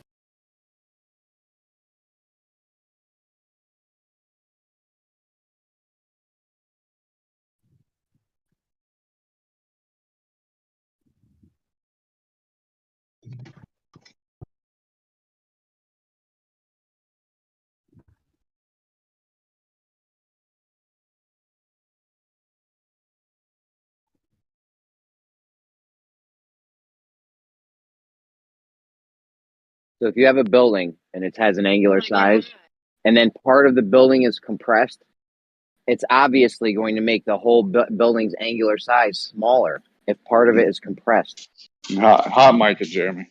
That's We're fact. talking No, about we're talking about the fact. angular position of the top floor in your field of view, regardless of what's compressed beneath it. If the angular position has not changed, then that building has not changed its angular position. So it's not circular logic; it is just fact that you can have things compressed that do not change the position of the building in your field of view due to compression.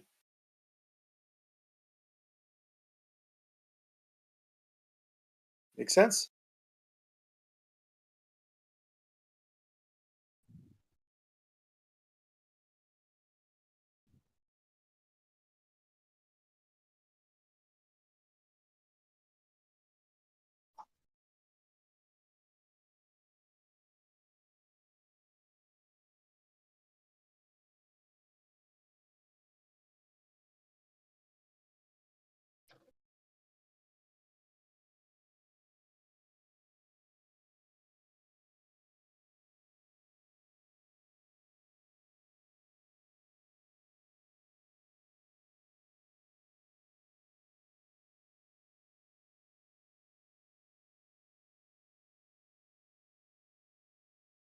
Maybe the compression's only going up.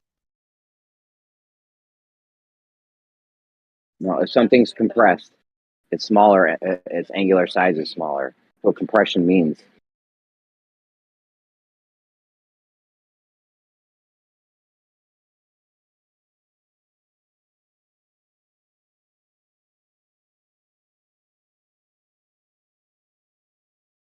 Xanax has been so wrong in the last half hour. I can't even. I don't even know where to start. You're taking things out of So to context, get- you're misinterpreting things. Yeah. You'll figure out something else to get wrong soon, Jeremy. So getting back to what Rakia was saying, the company that surveyed for LIGO, I believe it was called Parsons, had to increase in elevation as they went along the arms of LIGO. So that's obviously due to the curvature, isn't it?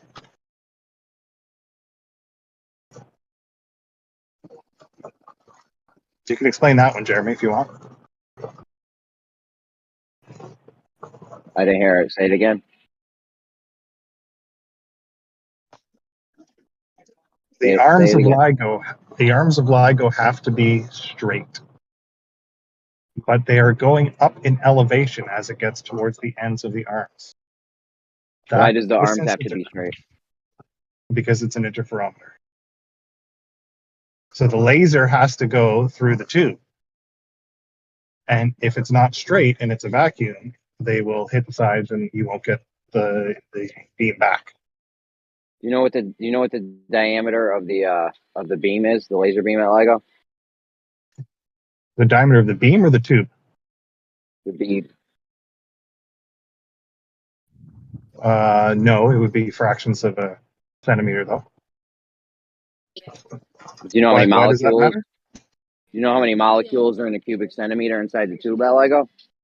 It doesn't matter. It goes up over over a meter at the other end. Yeah. So it doesn't And I matter can't how get many into this right molecules now. are in a meter. It matters if the beam's going straight or not, right? If there's molecules in it, you could have some refraction going on. No? It matters if the beam is straight. Yes, that's the point. So why are you now saying it doesn't need to be straight if you just asked me if it mattered that the beam was straight?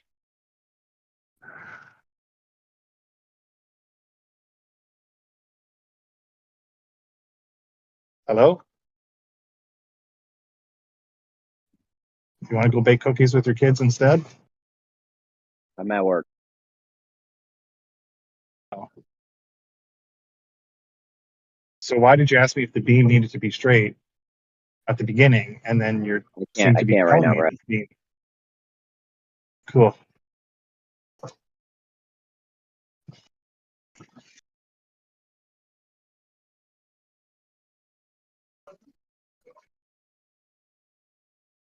Everybody's going to get in trouble for yelling in the hallway at school.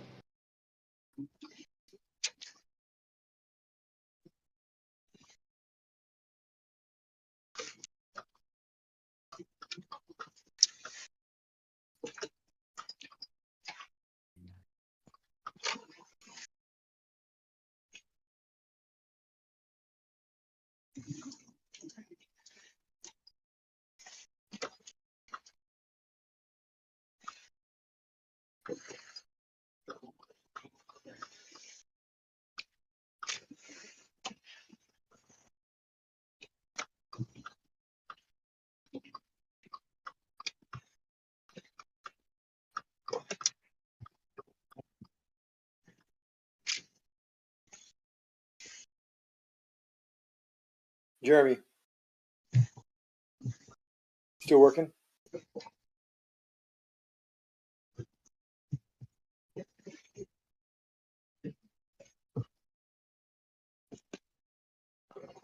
Can someone answer me what hides the 300-foot tall ship? Yet you see the smokestacks. I'm curious what the current answer is from Flat Earth. Still compression? You gonna die on that hill?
What else you guys got? Keep it going, guys. 2,000 years of science and mathematics and measurements. What do you got?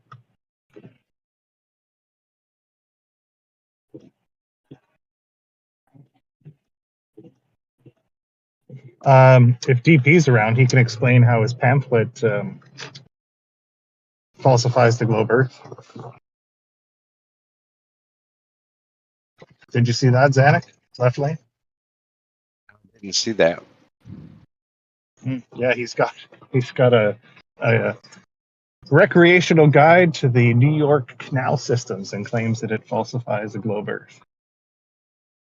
All right. He won't explain how.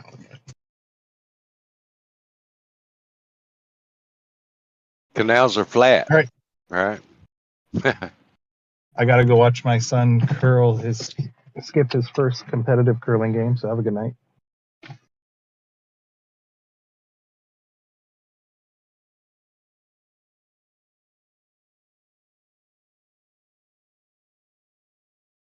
Curling. It's like shuffleboard on the floor. I used to love shuffleboard.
All right, Anthony, might as well show your face. You're going to be mocking me over the chat. Might as well step up. First, you say Coriolis is disproven by the spin drift of a bullet.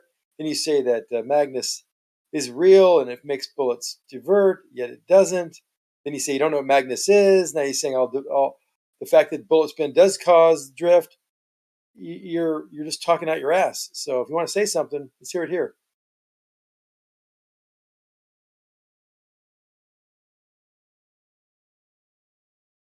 I don't think you know. You need to know what the Magnus effect is because it does relate to spin of objects and the aerodynamic forces on that object when it is in an airstream.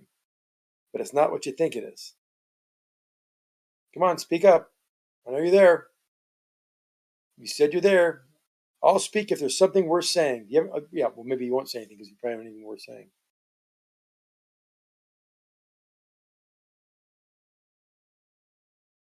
But I'll listen here. If you ever pop up and say something worth listening to, I'll be here to hear it.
Zanuck, would you agree you have to have both reference frames for the Coriolis effect to happen?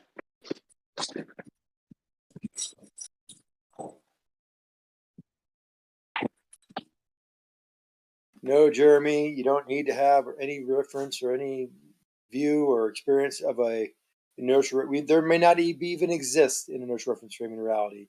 We don't need it. All we need to do is tell you what we see and how it relates to if there was a inertial reference frame. But we don't need to see it. I'm saying you need to see it. It needs to exist, right? The place. Do we need? No, it doesn't have to exist. Like I said, we may never have an inertial reference frame in the entire universe. So we don't need it to exist to have Coriolis. So you can have Coriolis. You're saying you can have Coriolis without the inertial reference frame. Correct. Have you ever read the wiki page? Have you ever read the wiki page on Coriolis? Doesn't matter. I wrote the wiki page. Well, then you don't. Then why aren't you saying what you wrote correctly? You're not understanding what I'm saying. You're taking it out of context. You don't need to use it. But it needs to exist, right? Does there have to be one? Yeah, that's what I asked. There doesn't have to be one. You can make one. You can mathematically construct one. It doesn't have to exist. No. So you can have the Coriolis effect without an inertial reference frame existing. Yes. You'd have to create. Really? You would have to create an inertial frame mathematically. If one didn't exist in the universe, you would have to create one if you wanted to compare it to an inertial frame. But you don't need it to explain or see, observe, or test or see a Coriolis. But it has to exist in reality. This place. No, it doesn't. There may not be a inertial reference frame. No inertial frame may exist in reality. So you forgot what you wrote in the wiki page then? No, I know that you refer to an inertial reference frame because that's a good way to explain it. But in reality, you don't need it. None of the equations respond to it. There's no equation that says anything about an inertial frame at all. Okay, and you're if all saying the equations for Coriolis don't acknowledge it, why would you think that we need it? Because it wouldn't happen if the inertial frame didn't exist. You would just have it all spinning, and then there wouldn't be no Coriolis effect. It would be the actual deviation. That's not true. That's not true. Because something becomes inertial when it is in motion. So the state of something isn't the frame. It's just a state of. You could say that implies that there could be an inertial frame, and yes, you could say there could be an inertial frame, but there may not be one existing. Every frame could be in the universe. Every frame could be accelerating or rotating. There may not be. Okay, but in order to have the Coriolis effect, you need a difference in reference frames. There No, needs to be a all difference. you need is always a deviation from an inertial state to a non-inertial state. Yeah, so you need the inertia. So you need the inertial frame, dude. No, you don't need a frame. Inertial state, You need not a frame. Oh, state. State, inertial state. Yeah, which would be the inertial frame. No, you have to create an inertial frame. Is the inertial frame not a place that exists in reality? Not unless you create it. Really? There So may not be when one. I throw the ball off the across the merry-go-round, the guy sees it deviate. Where am I? You could be an accelerated frame as well, just not accelerating as much as he is. Okay, and that would be the inertial frame. No, it's Compared to him. not non-inertial frame compared to a non-inertial frame. You could be viewing the motion from a non-inertial frame as we see and admit to on the Earth. So there's no inertial frame when we talk about seeing a Coriolis on the table, on the merry-go-round, hurricanes. There is no inertia because we're all moving too. Even when we look at things from space, looking at the Earth, we're still spinning. So okay, no, why don't you go to the wiki page and just read the first I don't few need to look sentences? at wiki. Wiki's not the oracle. I am. I told you I'm the citation. You know that. No, I don't know that. That's not true. Well, let me post the meme to show you that it's true. No memes. No memes. No, you guys post things in here, and as long as you post it, it's true. If you can find it on the internet, it is real. That's why I'm going to post it. Right? So look in the chat. Whatever. I can't look right now. I'm at work. Okay, it's going to say, here's one. It says that I am the reference frame. And number 2, here is I am the citation. So here it is. You saw it on the internet, and then you know that I am the reference frame and I am the citation. So now you know. So I found it on the internet. And it must be true because it's on the internet.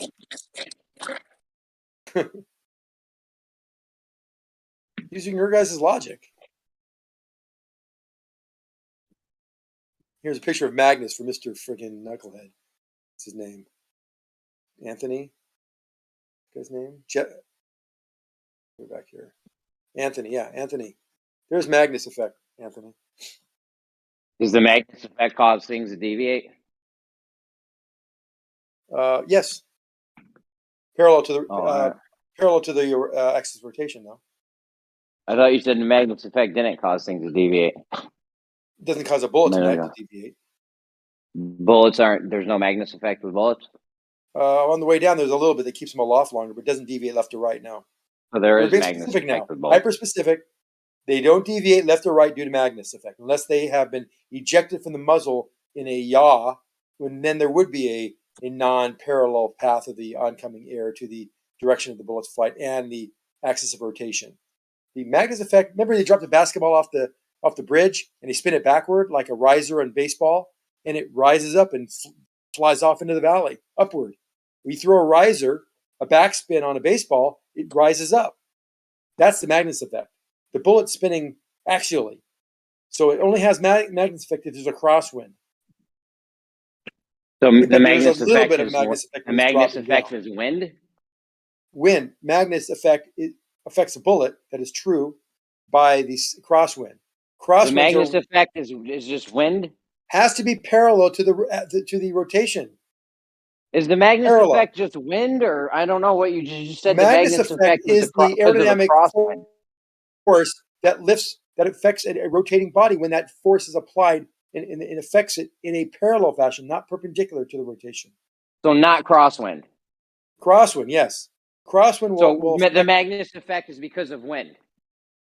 For a bullet, yes, because its axial rotation is perpendicular to the. Yeah, I'd like to see that cited, that the Magnus effect is wind. For a bullet. For anything. For a bullet, that is the Magnus Anything. effect. Hold on.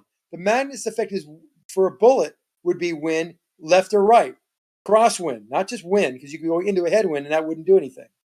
Wind. Remember, specific. Yeah, so a Specificity. crosswind causes the Magnus effect. That's what you're There saying? we go. Yes. Let's see that cited, please. All right. I'm sure I could do a quick search and find that. So much you need to know. How do you explain it if there's no wind, bro? It would make it aloft a certain longer period of time, but no deviation left or right. Magnus does not affect bullets left or right. How many times have you shot 800 plus yards with a rifle? I've just done handguns and 22s, but mostly handguns. 22 and a handgun is not going to reach 800 yards. I know. So I'm not saying I did it. Doesn't matter. I'm telling you right now, the Magnus effect is not affecting bullets that aren't in a yaw. If they are true, they're properly muzzled, the bullet will be straight. The Magnus effect is the spinning rotation of the bullet. And that Magnus effect affects it only. Let me finish. The Magnus effect has to be in line. Dickerson, hey, Dickerson, listen, I'm talking to you. Yeah. The rotation Relax. has to be in line with the rotation has to be in line with the airflow. It can't be perpendicular to it. If so, the spin is perpendicular to the airflow, there's no Magnus effect. But there is. Get it clear. Then what's causing it then? There's Coriolis, which is much more of an effect as Coriolis. If there's no wind, what's causing spin drift? What's causing the bullet to almost stack quarters on a windless day? Coriolis, or there's a Magnus effect due to the yaw of the bullet ejected from the rifling. Okay, so if I shoot, which means you got to fix the rifle. In that case, you got to fix the rifle. There is nothing causing the bullet by its spin to go left or right. There's no aerodynamic forces at all to do that, unless the bullet is wobbling or has had a yaw built into it by the bad design of the rifle. Then the Magnus effect could help have it change direction slightly. So you're right. There could be a Magnus effect, but generally there's not. Yet it happens every single time. No, but which way does it go every single time? From your rifle? It happens so frequently. There's a mathematical change direction. Go to a site that changed direction. Maybe it's Coriolis. You're arguing something you don't know anything about. You already admitted you don't know what Magnus effect is. You've got 800 plus yards. It doesn't matter. It's physics. You don't understand it. It's okay. Just go away. Yeah, and then you tell me to go away because your argument is defeated because you've done it. Hey, and your observation doesn't constitute anything. Okay, so you're asking me why your bullet consistently drifts. Which way does it go? Which way does it go? Left or right? Single thing. You're too ignorant. Which way does it go at 800 yards? Which way does it go, 800-yard man, with your rifle? Which way does it go when you shoot 800 yards? Yeah, you can't answer it. It's a simple solution. Give me the answers. I'll tell you what's happening. This isn't like, I'm not making this up, and it's not like it's not common knowledge. This is common knowledge. You should know this. You don't want to know because every time I answered you, you interrupted with your ignorance. Okay. Nope, I'm giving you knowledge, not ignorance. Want to stay stuck in your little religion? Go right ahead. There's no religion. Just physics. Physics is not religion. Yeah, I'm waiting to see the physics of the Magnus effect is caused by crosswind. Let's go. Well, I was interrupted by Anthony, who wanted to argue that what Magnus effect was, and he says he doesn't even know what it is, yet he wants to argue about it. Now he's actually narrowed it down to spin drift. I'm asking him what his gun does at 800 yards. Does it deviate left or right? It was a simple question. Asked it 4 times already. He won't answer me. In the meantime, I'll find your answer, Jeremy. It depends on the rifling of the gun and the direction. Your gun. Any gun. Your gun that you shoot. If it Which has way does it move? Matter if it's a pistol or a gun on a battleship. If it's got rifling, it depends on which way the riflings are causing the bullet to spin. No, that's not what causes it. That for sure is not causing it. It's not. That's not what's causing it at all. Now, if the bullet has yaw or the shell has yaw, then there will be a slight Magnus effect. That means you got to fix the rifling. You got to fix the bullet. You got to fix the gun. But if it is flying true, the Magnus effect, by the physics of it alone, will not make it move left or right, period. All it will do would make it stay aloft a little longer. So, okay, now answer me this. Now, I'm actually going to ask you a question. When I do calculate Coriolis effect into my 800-yard plus shots, how come I then miss my target by 30 to 50 feet? Because you're not a good shot. See, the Coriolis effect at that range shouldn't be anywhere near that. You're factoring it in. Yeah, wrong. exactly. You're a shitty shot. You got to stop taking steroids or stop taking so much sugar because your hands are shaking.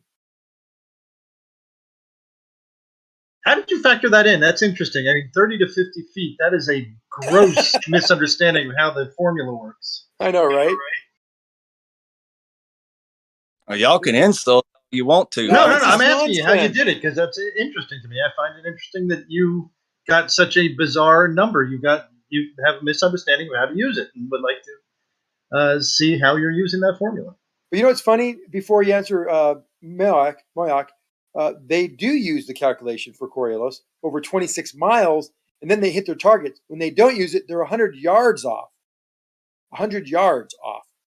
So it's working for them, but somehow not working for you. I want to go with them for some reason. They know what's going on, and you don't. I mean, 800 yards, what are we talking about? Like a foot? Less than that, probably. For Coriolis? Yeah. Yeah, I would think it'd be less than that even. I think it's less than that. I'm working through the numbers, but I don't think it's very far. Half a mile.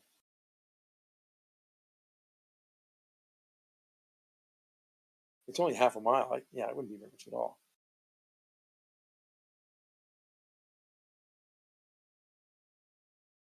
Are you doing some kind of thing that like includes the speed of the Earth, and you're trying to say that it's going X number of miles an hour slower there? What are you doing? I'm just. That kind of sounds like that's what he's doing.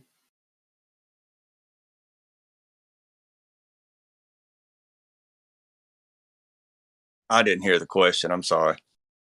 Well, could you please include us in how you ran that formula? By knowing where my bullet is hitting at 800 yards to begin with. Right. But anyway, calculating the spin of the Earth due to my location, and I'm with between about 50 miles per hour, which is pretty close considering it's supposed to be spinning at like 890 miles per hour. What? And the amount of time that it takes to get from the gun to the target. No, it's the difference in speed between the two locations, and that will be relatively minimal. Dude, I have 800 yards. Dude, I have the email from the guy that just shot, broke the world record. Right? He just shot a bullet just under 5 miles, and the bullet was in the air for like half a minute. And he did not account for Coriolis. He says he never accounts for Coriolis. They do talk about it as if it's a thing, but you never actually account for it at all, ever. Yeah, no, that's a lie. The military has manuals written about it, and they shoot 26 miles, and it's off by 100 yards if you don't account for it. So you're completely wrong. Jeremy, I put the article in there for you that specifically talks about crosswinds and the Magnus effect. No, think about what Zanuck just did. He said, that's a lie. And then he said that I'm completely wrong.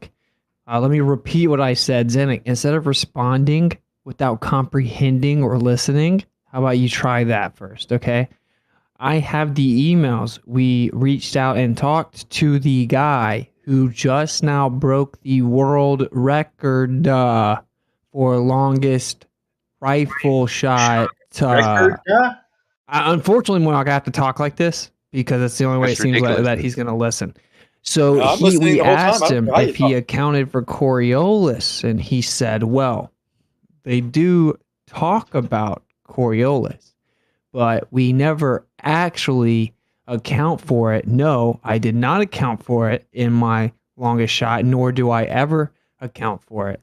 Then he goes on to address quote unquote, other myths regarding long distance shooting. Okay. Now this is the guy that just broke the world record. So the fact that you said it was a lie, and then you changed the subject to artillery. Wow. No, you said I was referring to your last statement. If you recall, you said so. Nobody uses these calculations for Coriolis. You said that. I That's a did lie. not say that. Yes. Well, okay. You That want to I bet will 10 bet grand on it? money on. I will give you $100 if you pull the tape back. Make it $1,000. $1,000. So you're claiming I said no one accounts for it. Yes. Yeah, What I did you hear actually that? said was that he claimed that he never accounts for it. Nope. And People. if no in one that accounts context for I said the Coriolis. word no one, I was talking about him Yeah, saying you the people said shooting the rifles, not- right, Zenik? You said Right. no one accounts for it. No As one in the accounts people for it. shooting the long Is this distance being rifles, recorded? right, Can you go Zenik? back? My neighbor did. What'd you say, Skyline? My neighbor did. Oh, so used did to he shoot a artillery bullet in 5 Vietnam. miles? Artillery in Vietnam. So is that actually completely unrelated to the long distance rifle shot? No, it's the ballistic trajectory. Oh, so you guys admit that when you shoot a rifle 5 miles, you don't have to account for it? He horse laughed. He said, "By God, if you don't calculate it, you'll miss." That's what he said. Yeah, that's actually not true. I've actually talked to them about that as well. And actually, you have to Well, account it for is wind. Wind is the primary factor that you account for long distance shots as well. Primary, yes. Yeah, and it overshadows Coriolis. You would have to factor in more Coriolis shooting artillery because it's not a straight shot. They lob the bullets. You would have to account more for Coriolis. And talk to Daryl Lee. He was a I forget his rank now, but he was over the team that fired these guns. He had to calculate in the coordinates for the whole team of guns. So, like, you guys admit to retire the talking point that if I shot a rifle along like a couple miles, I'd have to account for Coriolis. Would you guys like to admit you're never going to say that again? And then I literally talked to the guy. We just now talked to the guy who just broke the world's record of 4.83 miles, and he said he never accounts for it. Got to be Well, easy enough to get a hold of. He does a walking in method, doesn't he? He actually counts for the wind and everything, and then he takes his shot, and then he walks it in from there. Now, if you want to make your first shot I don't think he count wants a it little released, better, though. you also You know why he doesn't Coriolis. want to release? Because of people like you, where you guys will take his name and then try and like go show his email and then try and like embarrass him or get him in trouble. He explains it. Actually, explains. He says like disclaimer, not a flat earther. He says he refers to it as a myth. Right? He says they do talk about Coriolis, but we never actually account for it. He's like, you account for the wind and you shoot the bullet. You don't account for Coriolis. Isn't that like a practical thing? How he does it is he does, they get 3 or 5 shots to make their target, whatever the hell it is, and they walk it in. That's one way of doing it. That accounts for all. So this guy's in like these huge competitions, and the more efficient way would be to account for Coriolis, but he does it the inefficient way and just doesn't account for it. Is that your argument? Well, in the huge competitions, King of 2 Miles, they say that they use it. So I'm sorry. Well, no, 4.83 miles. I just explained. That's He wonderful. said that they That's do him. talk about Okay, using it, but no. I have the clip You guys of are your zealots. lie. Here's the We clip. have the Here we go. conversation with the Listen. actual human being Listen that to what shot you the said. bullet. Here it is. Here it is. Listen. Oh, I just talked to the actual human being Here we that go. broke Listen. the world Listen. record. Listen. What is wrong with you people? Listen. Here we go. No one can hear anything. You can hear it? No, but once again, I just now Listen. told you, he Listen. said Right. that they do account for it, right? Like that it is Listen. mentioned in manuals and stuff like that, but that in the real world, they don't actually use it. How many times have I had to say it? It's like They you use guys it. are robots. You said this. You said, listen. Stop talking. Just give me 3. This thing's only 16 seconds long. Hold on. Listen. No one can hear anything, man. Listen. We can't hear it. Okay. He said, people talk about it, but you never use it. Ever. Never There use you it go. ever. Yeah. You never use it ever. People That's talk what- about it. But Give you me never my use it $1,000 ever. Zenik. Okay, that's the law. Give me my $1,000. Well, that seems like it goes against you, dude. No, it doesn't, because I explained that it was in the context of them shooting the rifles. And he tried to bring up that he tried to say I claim that no one ever uses it, talking about artillery and long distance artillery. Oh no, we have people who use it in the rifle. Okay, so you guys are saying that the human being that just now broke the world record for just under 5 miles, where the bullet was in the air for over half a minute. Yeah, we're talking he's about wrong. that. He's wrong because these losers on Discord that regurgitate Google say he didn't actually do it in real life and break the world record. Why do you think the military makes a manual specifically designed to alter the trajectory or the aiming of a ballistic object by a certain number of degrees to account for Coriolis, and we have all the data, depending on which way you're pointing and what artillery you're talking about, where you point it, and if you don't account for it, you're off over 100 yards at 26 miles. Why do you think manuals have been written about that? Why? For one, you always say that, right? But I just explained that in reality, actually, they say that. See what I'm saying? I'm talking to you. What has the room been like before I got in here? Right? Because it's like Zanuck has made this room unbearable. Go ahead. Every time someone talks, you talk through them, bro. How is that? You're doing it again. Just say it. Don't like even if I'm completely wrong about everything, the way that you behave is unacceptable. If I'm literally wrong about everything I say, the way you behave is not acceptable.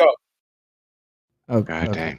So, and it's just pathetic. It's like, and then the baller moderators are like, they just don't hear it. So the point is that the only point is, the only reason I jumped in was to point out that we actually talked to the person that broke the world record. An honest person was like, wow, that's crazy. This dude just shot like almost 5 miles and said he didn't account for it, and the bullet was in the air for like over half a minute. That is pretty interesting. I would love to see the email or whatever, right? But you guys know it's not true. It's all a lie. Then you change the subject. Now, actually, if you guys know anything about my actual position, there actually would be a translation of motion to the Earth, and you would get Coriolis and centrifugal effects. The only difference would be that it would be actual, right? So I don't dispute the possibility that there is some type of effect on the Earth, because I believe there is actually a drift where the sky has a sidereal rotation over top of a stationary Earth. So, thanks for playing, I guess. Why wouldn't he account for it? Because it'd be so minor that it would never affect your rifle bullets under 5 miles.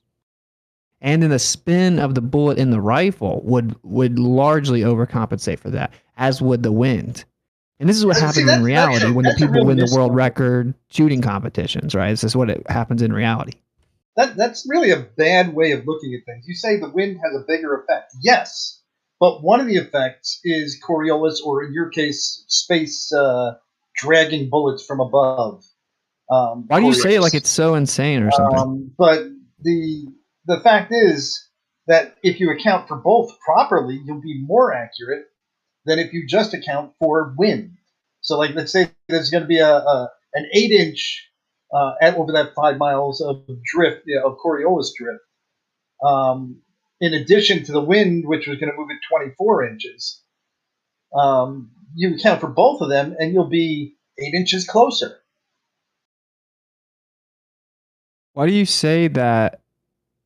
Like it's so insane or something, like the sky moving. Do you think that if there was no mechanism for it, and I'm still a bit at a loss as to what mechanism you think it's using for things that are passing overhead to drag things on the ground?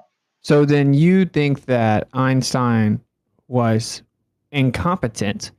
And I think your interpretation of Einstein's incompetent. What Einstein said was that I've come full circle to having to admit that you were correct in your principle in a letter to Ernest Mach, where he says, yeah, you would actually drag the pendulum around. It would just be very small. And very small, as in? You think you got, like, have you guys not realized I'm always a few steps ahead of you yet? Have you really not realized it? You think you got me right there? You think I haven't thought of the rebuttal to that, Moyak, but I just brought it up? You know I've thought of it, right? So it's like, chill out, okay? So the reason he's saying that is because there's no medium of exchange. Okay, so it's he's using relativity. So the reason that's invoked is because you guys act like the principle is absurd. You've never heard of it. It makes no sense. Well, then you're disagreeing with Einstein and relativity. Einstein said that for him to propose relativity, for it to even be a thing that could be considered to be real at all, the principle had to exist. So then you're on Discord saying there's no way it exists. Well, then you're disagreeing with relativity. That's the ironic part about it. That's the only reason he's invoked. Okay. The point is that he thinks the stars are super far away in a vacuum and that there's nothing there. And that it's effectively Newtonian emptiness in a vacuum chamber other than space and time. So there being no background medium, there being no medium of space other than like a near perfect vacuum, then the translation of motion would be very small because the things moving in the sky would be so far away, and it's a near perfect vacuum, so you don't get a like very big translation of motion. Does that make sense to you? So I don't agree with those parts of it, right? So I actually agree with Einstein that if the stars were trillions of miles away in a vacuum chamber and there was no background medium, then you would get just a small translation of motion. But if they were only 10 miles away, what is the mechanism? Then we're not talking about the same model at all. So what Einstein said would not apply in any way, shape, or form because those stars wouldn't be giant masses in space. They would be some kind of a magical flittering light that's just sitting there, has no mass, no properties, no nothing. What the fuck are you talking about? How are you translating and combining your flat Earth into the current model and then saying this would happen? You can't do that because you have no model, no explanation, nothing to describe what a star is. Hence, You don't understand it. You don't understand it. So before we move on to that part of it, would you like to concede the principle? The principle of Machian motion, the Machian principle? No. So then you disagree with Einstein? I disagree with what you're trying to imply with Einstein. Well, before you get into how I apply it, intellectual honesty would necessitate that you concede the validity in the principle or disagree with Einstein. He point blank explained that. Yeah, he point blank explained in the letter that basically what he says is you've been ridiculed a lot for this idea. And people had thought it was stupid and wrong and you were ridiculed, but not justifiably, because I've come to find that in order for me to even propose relativity, I must incorporate this principle, and that you were actually correct. And he used the analogy of a shell moving around the Earth. So it isn't the stars that do it, right? It's whatever the enclosed system is enclosed within. Okay, now this would be much closer. If the medium is much more dense, then the amount of motion translated would be proportionate to the density of the medium. So before we get into that part, you need to just concede the principle, dude. That's the only reason I bring up Einstein's, because I've debated so many anti-flat earthers. I know my way around, right? And I have to invoke a hostile witness to get you guys to concede the principle. It's like, and they still don't concede. No, they won't. What's going on, Oz? What up? But it's just all it's got to be is a field, basically, of any kind of field, you know. Describe the field. Before we get to that, can you concede the principle? I'm just saying that's like it's impossible. Do you agree, Mark, that if there was a medium, ferrous metals, non-ferrous metals, all materials? It's all materials. It's kind of like if a very crude analogy is like if you have a bathtub and you move your hand over top of the water in the bathtub, you can make the water move, but you don't actually touch the water, right? Okay, I've not seen this. Are you talking about where you create a wind above the surface by moving your hand? That's right. Now, how does the force translate from your hand to you put kinetic water? energy into the air molecules around, and you keep bumping them into each other. And then it translates. Translation of energy. They bump into the water. They hit the water so too. it translates the motion to the water, right? Correct. Okay, now this is the principle. Do you understand and agree with the principle being a real thing? These forces have a direction. That there's translation of motion. And it has a direction and a magnitude. Okay, so you agree it's a real principle then? Well, of course. Yes. Okay, great. Yes. Great. Okay, so then what you guys have now, by necessity, you must now say that there is a possibility, right, with certain variables, that if the sky was moving around the Earth, there would be a translation of motion to the Earth. Sure. Okay, thank you. Now we get into hold on. But when that force is shown to be counteractive to the direction of that sky moving, that you can see move, because you can see the stars moving, sun setting, etc., like the Coriolis effect in the south being the opposite as it is in the north, then it throws a wrench in your gears. Then we see no effect at the equator. Then we see effect No, it doesn't. or the Ophos effect. These all shoot holes in that idea. It's a cute idea, but it fails on all fronts. Bro, in your own model, shit does backwards in the north. Hurricane goes counterclockwise, and the freaking pendulum goes clockwise. So in your own model, there's a wrench. Exactly. Bro. At least you admit it. At least you admit it on the You gotta be principle. kidding me, Is that right, a first for you, Brian? Austin? That's not very often we get somebody to admit on the principle, right? You got to be kidding me, Brian. This dude said exactly. So actually, if you look at a toroid, it would easily explain the differential in motion, and actually the measurements in the south are super shoddy. Probably not a coincidence. That's much less data to sift through from the south, but either way, not really. Yeah, objectively, way less data in the south. It's not even close. There's thousands of typhoons that have been measured. All of them comport with reality of Coriolis being an active component of their creation. Okay, first of all, I'm talking about the You're wrong actual on everything. measurements. You can't give. You got a problem. You got a problem. You know, Thousands your of food, your photos, mouth is full of food. You still got to interrupt. Like you actually have a problem. It's kind of bad, bro. So, dude, you're kind of bad. You just I defend your don't do point that, ad nauseum. Yeah. So this is the point, though. At least you guys can see the principle, right? So then we would get into, well, okay, we would need some type of medium, because according to Einstein, like if it's just a vacuum of space and then there's no ether or anything, then it would be like very small amounts. So then, understanding the principle, we would need there to be a more dense medium and or like a background medium. Well, lucky for you guys, I can help you out with that. Top levels of quantum physics will tell you that there is free space impedance of 377 ohms. There's an electric and magnetic constant even in a vacuum chamber. Quantum field theory will tell you that these are excitations or perturbations within the fields that make up all things, and that energy comes from this realm, and that the vacuum chamber is no longer considered to be Newtonian emptiness, rather more like a window pane of glass, where there is this all-encompassing stuff that is transparent but can be made visible when hit sufficiently. So, And with what?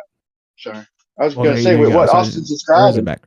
What Austin's describing, we would expect anomalies like during eclipses. If it's what's causing or part of the motion of the heavens, then we would expect anomalies with precession, like during eclipses. Like there's no precession on the pendulum, which I kind of contest that across the board, but still kind of in the middle of it. But we would expect anomalies like that, and there's something creating, a pretty consistent. I think it's either 0.2 or 0.3 Gauss everywhere. I mean, it lines up perfect. At least it's possible. I mean, it sounds logical to me in every aspect of the word. Well, that's actually a good point, right? Which is there's this claimed effect called the Elias effect, and to observe it, you have to have a very, very big demonstration. Like you have to have a very big pendulum and a very big area covered and stuff like that. And so very few people have even really tried to replicate it. And so the Elias effect has been claimed by him to have happened repeatedly. The talking point from the anti-flat earthers is it just happened one time, or it can be proven to have happened one time. It's just a fluke and all this stuff, right? But that's just a script. But this is the point, though. If the Elias effect is real, right, then it makes perfect sense that what causes precession effects is what happens in the sky, because the eclipse is altering the field, right? It's an event in the sky, and so it would affect the precession. Now, the ballers have no option but to completely dismiss it and say there's no way that is true, because it would immediately debunk their claim about the pendulum. Right. But I've done it several times. I mean, I'm thinking about doing it right now. But I've used like the very lightest string. Like I used, I think it was 10-pound test and like a 20 or whatever pound piece of ball of lead that I have for my Cavendish shit. And I mean, I don't. It's not that tall, maybe 10 feet. But I've got miscellaneous results every time. But yeah, like I've set it up. Maybe it's set up wrong, but it just doesn't. It seems to do something different every time. Well, this is something else that ballers can never directly rebut with the pendulum, right? So it's like, do you have an independent frame of reference? Because if you're claiming to detect the motion under the pendulum, then it has to be, in an independent frame of reference from the Earth. Of course, it's attached to the Earth. Now, what they claim is, Nick, shut up. What they claim is that the gimbal establishes the independent frame. Right?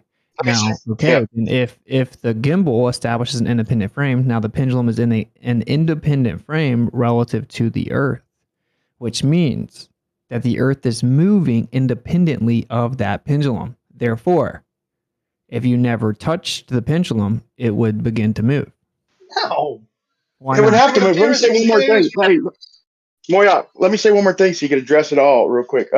With the with the Foucault pendulum. Okay, I trust Mitchell from Australia Unbelievable. because I watched him do the compass live, and sun calc was off by 11 degrees, and it was actually, they call it magnetic declination. Not getting into that, but he went to the science little place with a big ass pendulum, and he swung it, and he got no deviation whatsoever, and they're trying to claim he was, show the whole 4 hours, and he went back. Things that have never happened before. Hold on, he went back and it was freaking out of order.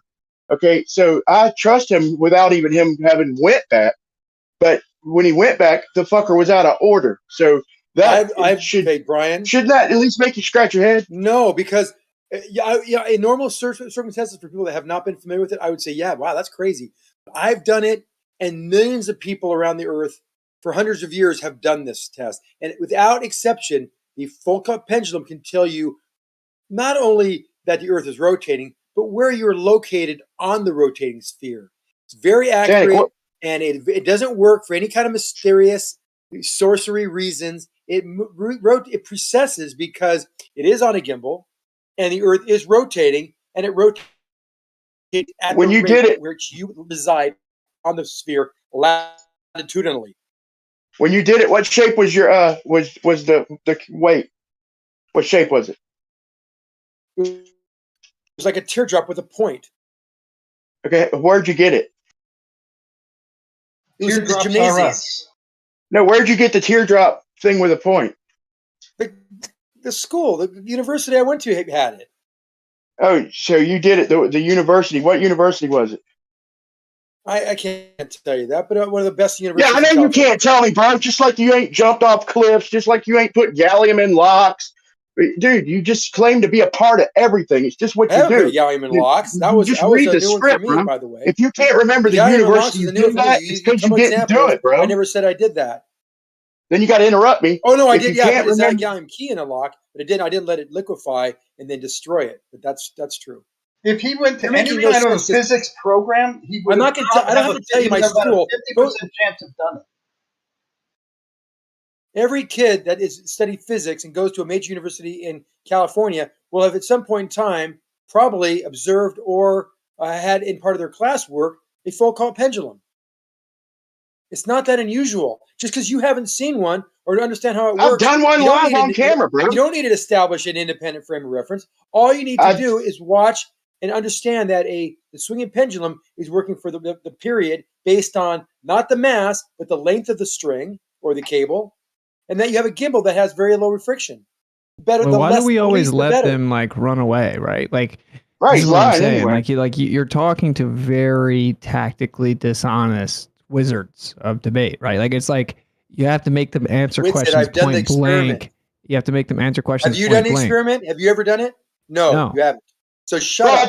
I did it live on camera. No, you were in didn't here. do it live, Brian. No, I don't You have put to I did do it it. live on camera right here on this channel, See bro. what I'm You saying? were Though in here when I you're taking did the it. bait, though, Okay, right? Because you're like right. the truth I is, took the bait. he I needs took to the bait. no. Okay, Zanuck, okay, so Brian, answer the how long question was the point cable? blank, Zanuck. How long Does was the your cable, gimbal Brian? establish 10 an feet, independent maybe. frame of reference? Yes How or long was no? your Brian? How long is your cable? You see what I'm saying?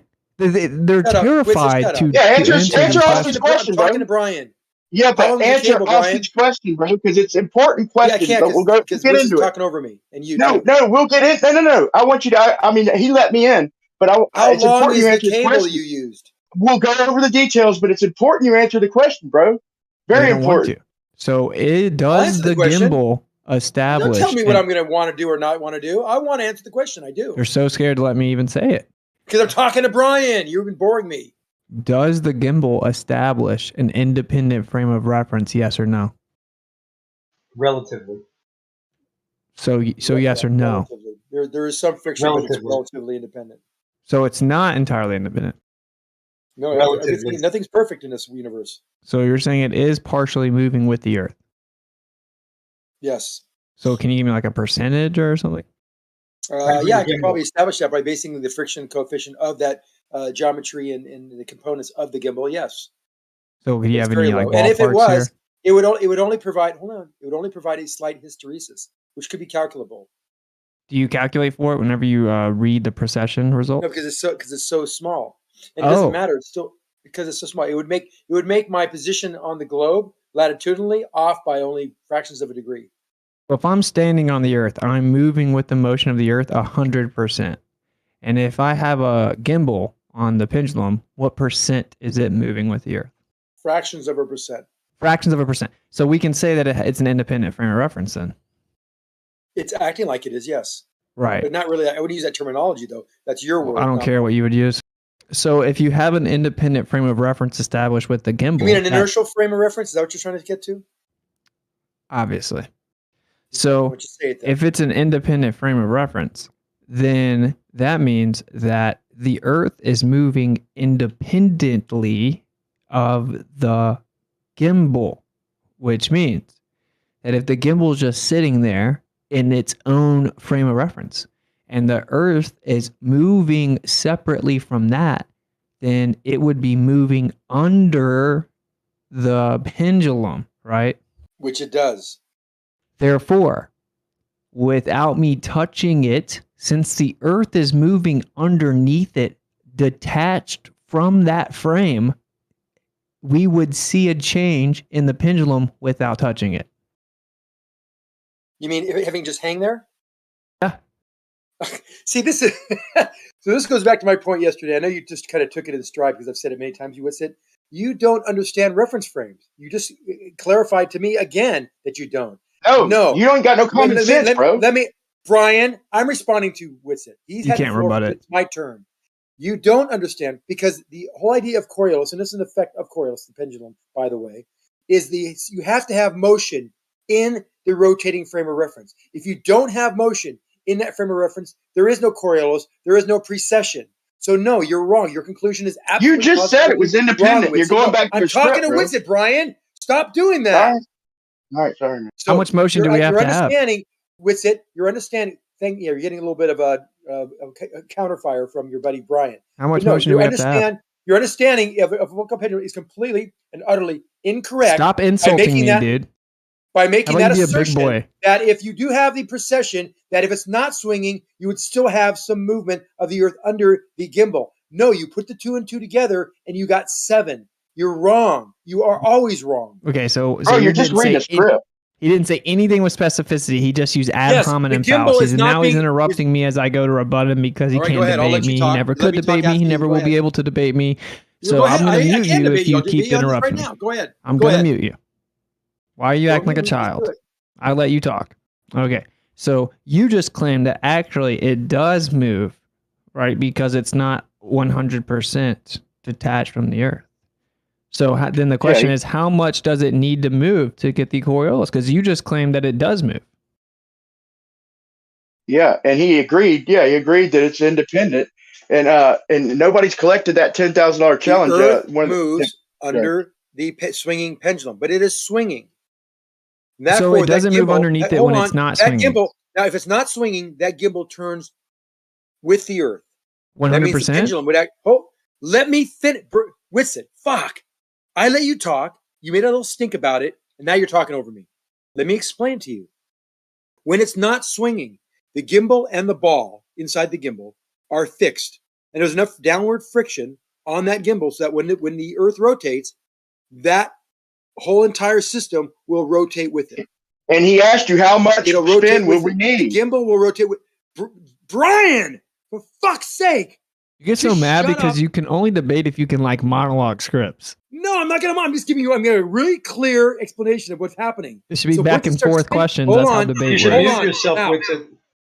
You know how once it's- debate works, Moyoc? See, a real person that can actually debate well, they go back and forth very quickly. They don't have to No, you asked monologue me- scripts where they scattergun points. It's not a script. Wixit, let me finish it's like 2 sentences. I'm going to address your point. When it is sit there fixed and the pendulum is hanging down, you have a ball which is connected to the cable in the pendulum, and you have a gimbal which actually holds that ball. Okay, yeah, with me so far. When it's not moving back Just and forth, repeating, bro. Oh God, patience of a fucking housefly. When it's Bro, not we've heard you spinning, say it's this not over and rotating over. back and forth. Again, that's twice. I When would it's start rotating again if back- I were you, Zen. That's 4 times. When it's going back and forth, when it's not going back and forth, that ball with the string and the pendulum will rotate with the Earth and with the whatever plotted on the ground, the time clock numbers. Now, however, when it is now, this is key. When it is going back and forth, that plane is established. That motion is established. That cannot move in space unless it is acted upon by another force. So You've already subsequently, said that, bro. And then he asked you how fast would it have to move. That's 4 times, Brian. Just Brian, how 4 times. fast? You're So just then- repeating, bro. How fast? It's going back and forth. Now we have a precession of the Earth underneath it. Now it only does that with it when that is going back and forth, and that gimbal is forced to be in that same plane as the pendulum. And the precession of the outer ring of these numbers and markers will rotate according to where you are latitudinally on the Earth. So you understand the difference? Why you're wrong? Okay. Stop talking so. So what you do every time is you just assert your premise to be true every time. You're not capable of debating the principle of your presupposed premise. That's why if I was in a university with you and we were sitting on stage debating, you get laughed off stage.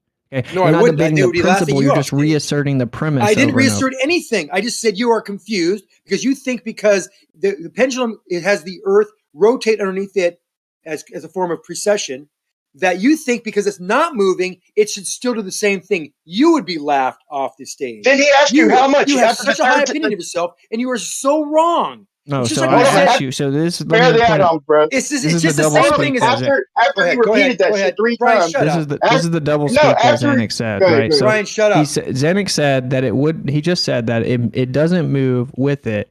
It's independent, but relatively independent, and it moves less than 1% with it. And then he's saying that it moves completely with it until you push it. So what you're saying is that it doesn't establish an independent frame. So that's why I asked you, how much would it have to move? We'll use the percent wise so everyone follows the analogy here, right? So like you said it's less than 1%. So what percent do we have to accomplish before it actually moves independent of the pendulum? Yeah, don't Even give if us a it was script 100% again. Answer the question. Even if it was 100% independent, it wouldn't matter. But what's it? This is analogous to you thinking that we have Coriolis, a deviation of flight in a rotating frame. And if you said we have Coriolis, then why doesn't the Earth rotate underneath a balloon that leaves the surface? That's the same logic you're using here. And it's really, and you would be laughed off a stage in a debate, in a physics debate. They'd be laughing at you, not me. I've No, so stated what you're saying is if I take a the drone, logic. I understand the concept. You don't. no, you I don't. know You where can't your answer my mind's going. I question. know how You can't think. answer my question. I've seen. Yes, I can. How much does it have to move before it will detect the difference? It never will. It never can detect the difference. I thought that's what the precession was. No, only if it's swinging. Right. Only So if how much does it have to move? Just swinging is a vague term. You're claiming that it already No, swinging is is moving not a vague independent. term. See what I'm Swinging saying? is a- You're lost. swinging is the action of kinetic energy being turned into potential energy, and in a cycle, a repeated cycle in a plane, in a fixed plane. That fixed plane is established. That plane will always be established based on the pendulum's fulcrum point. So as long as that thing is swinging, that establishes the plane. That ball will follow that plane based on the construction of that mechanism holding it, called the gimbal, and the frame that is the numbers on the clock on the where it describes, would actually use referencing it to. That reference circle will rotate, which is called precession. That only Just happens keep when it's saying it. swinging. It Just only repeats happens it when it's over and swinging. over and Now, over. any friction inside the gimbal will have it lag behind in a form of hysteresis, but it is ever so slight because the movement is so slight. Bro, we understand that. We're trying to teach you real world Coriolis, like how Coriolis works in the You're going to teach me actual real world. world of Coriolis. Okay, Brian, So wait, go real ahead. fast, Zanik, Go let me ahead. just ask you this. Are you saying that if I take the drone and I move it forward and backward over and over, that the Earth will move underneath it? No, that's not what we're saying at all. So I have to have the gimbal. That's a What Z. does the That'd be a Z gimbal pattern. introduce that That'd be a changes Z. it? That'd be a Z pattern. You see, you just don't understand how a fulcrum works, how the pendulum works. You have to understand that something It'd be a swinging Z back pattern. and forth establishes a plane. You can't Yeah, do that with a what- train yeah. going back. Okay, so with the drone, the only way you can see Coriolis with the drone is have it go in some distance in a straight line. If you could try to make it go in a straight line, try to just send it off Okay, in a so straight you're line. saying that I could get it to show Coriolis by moving the drone back and forth. Not back and forth. Well, back and forth a mile each way. Oh, it had to be a whole mile. So if I take a Because drone and I go it's a not mile, a matter of forward- back and forth. See, it's not a matter of back and forth because there's no relative point that it's swinging from. If you're swinging the drone, What if turn it what out, if the swinging like a drone pendulum, followed the? yeah, maybe you get that. Guys, Hey, it's almost Zanik, it's a good one, comical bro. that you think you are so good at debating and you have no concept of this No. topic at all. Zero. Who No, cares? you're just double Look, what speaking. You if said that what it's if the drone not. go You right said it's next to not the engine? completely independent, right? You said that it's Yes. less than 1% off from being A completely fraction of a independent. percent. Yes, it has a little bit of Yeah, drag. right, which and causes so a little then bit of it's actually being recession. dragged along, which means it's in motion, right? But you're saying it still tries to be, wouldn't. but it has so little effect. It's not really measurable. Oh, so it is physically affecting it. We just can't measure it, Of course, any kind of friction is going to affect it. right? So it's Can I ask a question of Mr. Zanik? Go ahead. Zanik, when if you did have just a stationary pendulum, I guess just dangling there, a plumb bob essentially, it in theory would just be ever so slightly off of perpendicular, correct? Perhaps Depends not on where you're at. measurably, but Could be what?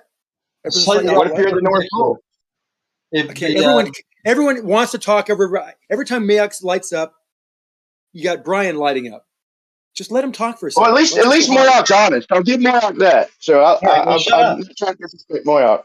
All right. Okay, so I would think that in theory the pendulum would be slightly off of perpendicular because the force is going to be opposing gravity, but opposing gravity on an angle based on the rotation of the Earth.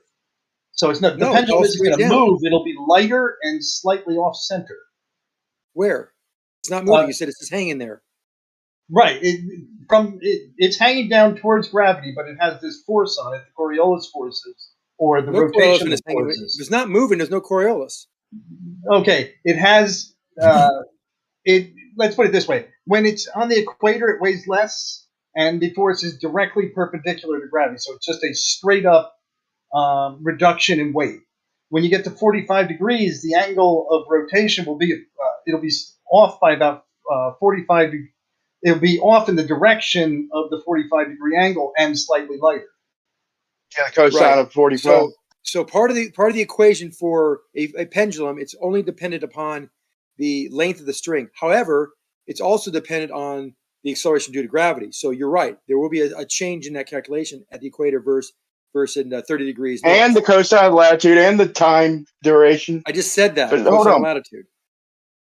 How come nobody's cashed in on the guy with the big crane? Where if you could move the big giant pendulum like the wrecking balls and shit, if you could move that thing any at all without that ball moving, You can have it spin the back and reality of forth it is with a this. rel- with Hold a on, bud. relative Hold low on. friction. Now you're being rude, right? Now you're being. I'm almost No, done. I thought you were done. Go ahead. No, you In didn't. reality, Yes, I in did. reality, no, you didn't. In reality, if something is hanging on something that's moving, we get motion. Period. We're trying to describe real world Coriolis, real life Coriolis, and we're relating with what you said. And all you can say is we don't understand because you're dodging Well, questions. because Whitsitt is the only person that's really explained it completely incorrectly. That if you something's swinging and something persisting underneath it, then because this is independent and this gimbal establishes a independent frame of reference or an inertial frame of reference for it, then we should see it rotate even if it's not swinging. Completely misunderstanding. Well, you're not how understanding. So Coriolis I'm not works. claiming that it would start going in the plane, right? Like it would go Any left and effect. right. It would go perpendicular to the I know. plane slightly. And I this know. is objective No. based on all physics. It's just the No. globe claims That's this not objective at all. anomaly, right? That's wrong. It's so funny. And dude, have That's you looked wrong. into the What are you history of it, talking dude? I about? want to drop That's some links for absolutely you guys to read the insanely history wrong. of the pendulum. People, when this was I'll first read it. proposed, they already destroyed this We thing, couldn't dude. hear a word you were saying with it. Not Yeah, one Zanuck word. Yeah, Zanuck so did like blabber. when they first proposed the pendulum, dude, it was destroyed on all these fronts. This is a long time known that this is no good. It's basically a parlor trick. This is one thing Oakley actually can call a parlor trick. That's what this is. And No, it's not. It's seems not at anomalous all. physics. What's It's the not. trick? It's used in every physics department in a major university around the world has one of these, and they work, and they always work the same way. So And if it's in you are keeping with the explaining to me, geometry you and don't understand. Go ahead, Mayak. Go ahead, take it. it's in keeping with the geometry of motion of the Earth. So I mean, I don't understand how you call it a trick. Yeah, it's a trick because you guys claim that the gimbal establishes an independent frame of reference. And then you claim, well, it's not perfectly independent. It's still slightly moving with the Earth.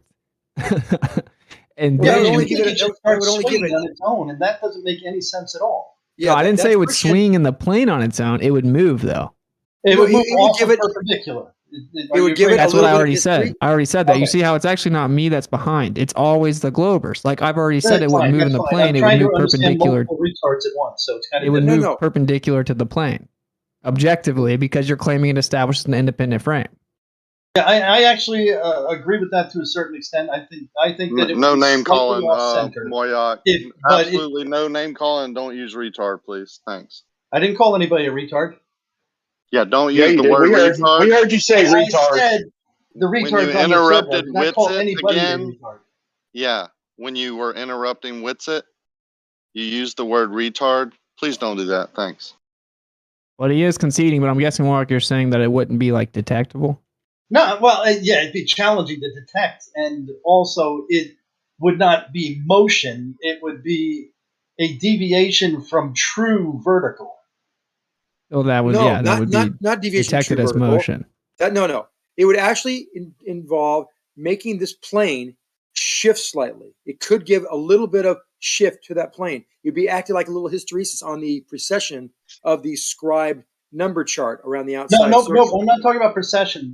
I'm talking Yeah. about when it's stationary. When it's stationary, all the nothing, translational forces will show up in that. nothing's going. very Nothing's slight. going to happen. Nothing is going to happen when it's not moving. Why not? Coriolis I disagree. Coriolis requires it to have motion. If there's no motion, there is no Coriolis. You can't take a drone and go back and forth and simulate a pendulum. That's not what we're talking about. Motion would be one direction. What would be the Coriolis? What would be the deviation of that one object moving in a rotating reference frame? The pendulum is on a fixed pivot. That pivot is the gimbal, as already explained. It's spinning. It's going back and forth in a fixed plane. That fixed plane will move according to where you are on the Earth, and you'll see a precession force that actually spins the bottom ring. That looks like it's rotating, but it's actually not. I mean, Let me let me propose a hypothetical to you. Zach. God. If I took the Earth and I spun it to about half a G of whatever you want to call it, rotational force. There's a half G reduction in weight.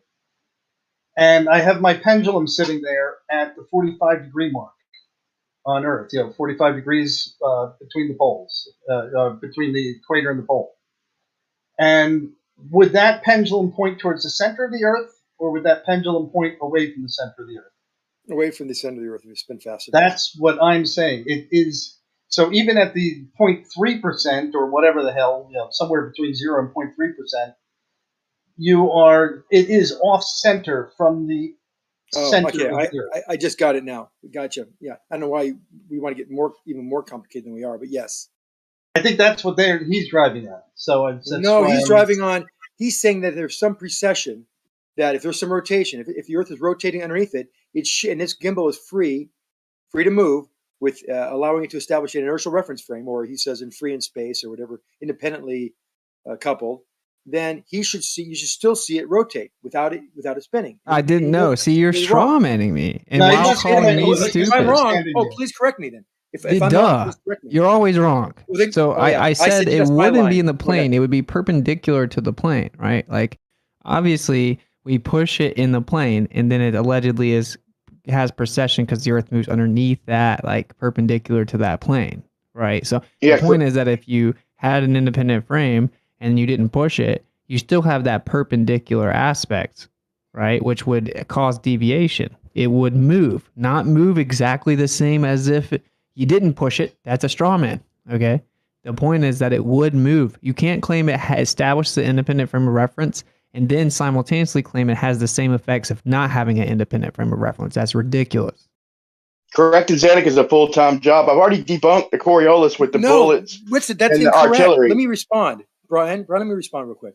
No, I assume you mean what plane? The plane that it would be moving if it was swinging back and forth, or the plane of the face of that, like a clock, dish or something at the bottom of a wire or string. Yeah, perpendicular to the plane it would be swinging if you pushed it. Okay, so this we have a clock, like a Big Ben clock has those big silver dollar plates, right? And that plate is facing east-west, and we're at 45-degree latitude. You're saying that because it's oriented perpendicular, that plane is perpendicular to what? The ground? What is it perpendicular to? What? To the magnetic field. I'm trying. What? I just gave you a clear picture. I think I got what you're saying. That pendulum has a flat plate on it. Like, let's say it's hanging a dish plate. Yeah, And it's that plate perpendicular to the surface is field. God damn it, Brian! It's so hard to get an answer out of Witz if you're interrupting. That's your answer to your question, bro. No, let him answer because he says I misrepresented him. He said I strawman him. I want to make sure I don't strawman him. So tell me again, what's perpendicular to what? What is this plate perpendicular to? Yeah, the precession is perpendicular to the movement in the plane. Right? Precession is no. Well, so it doesn't move left and right compared to straight and back. My God. That's what precession is. The precession is it's rotating in a circle underneath the vertical. Is that the right you're talking about? Okay. Yeah. So okay. So when it's okay, hold on. So when it's stopped though, now this thing is not moving. So what plane are you talking about?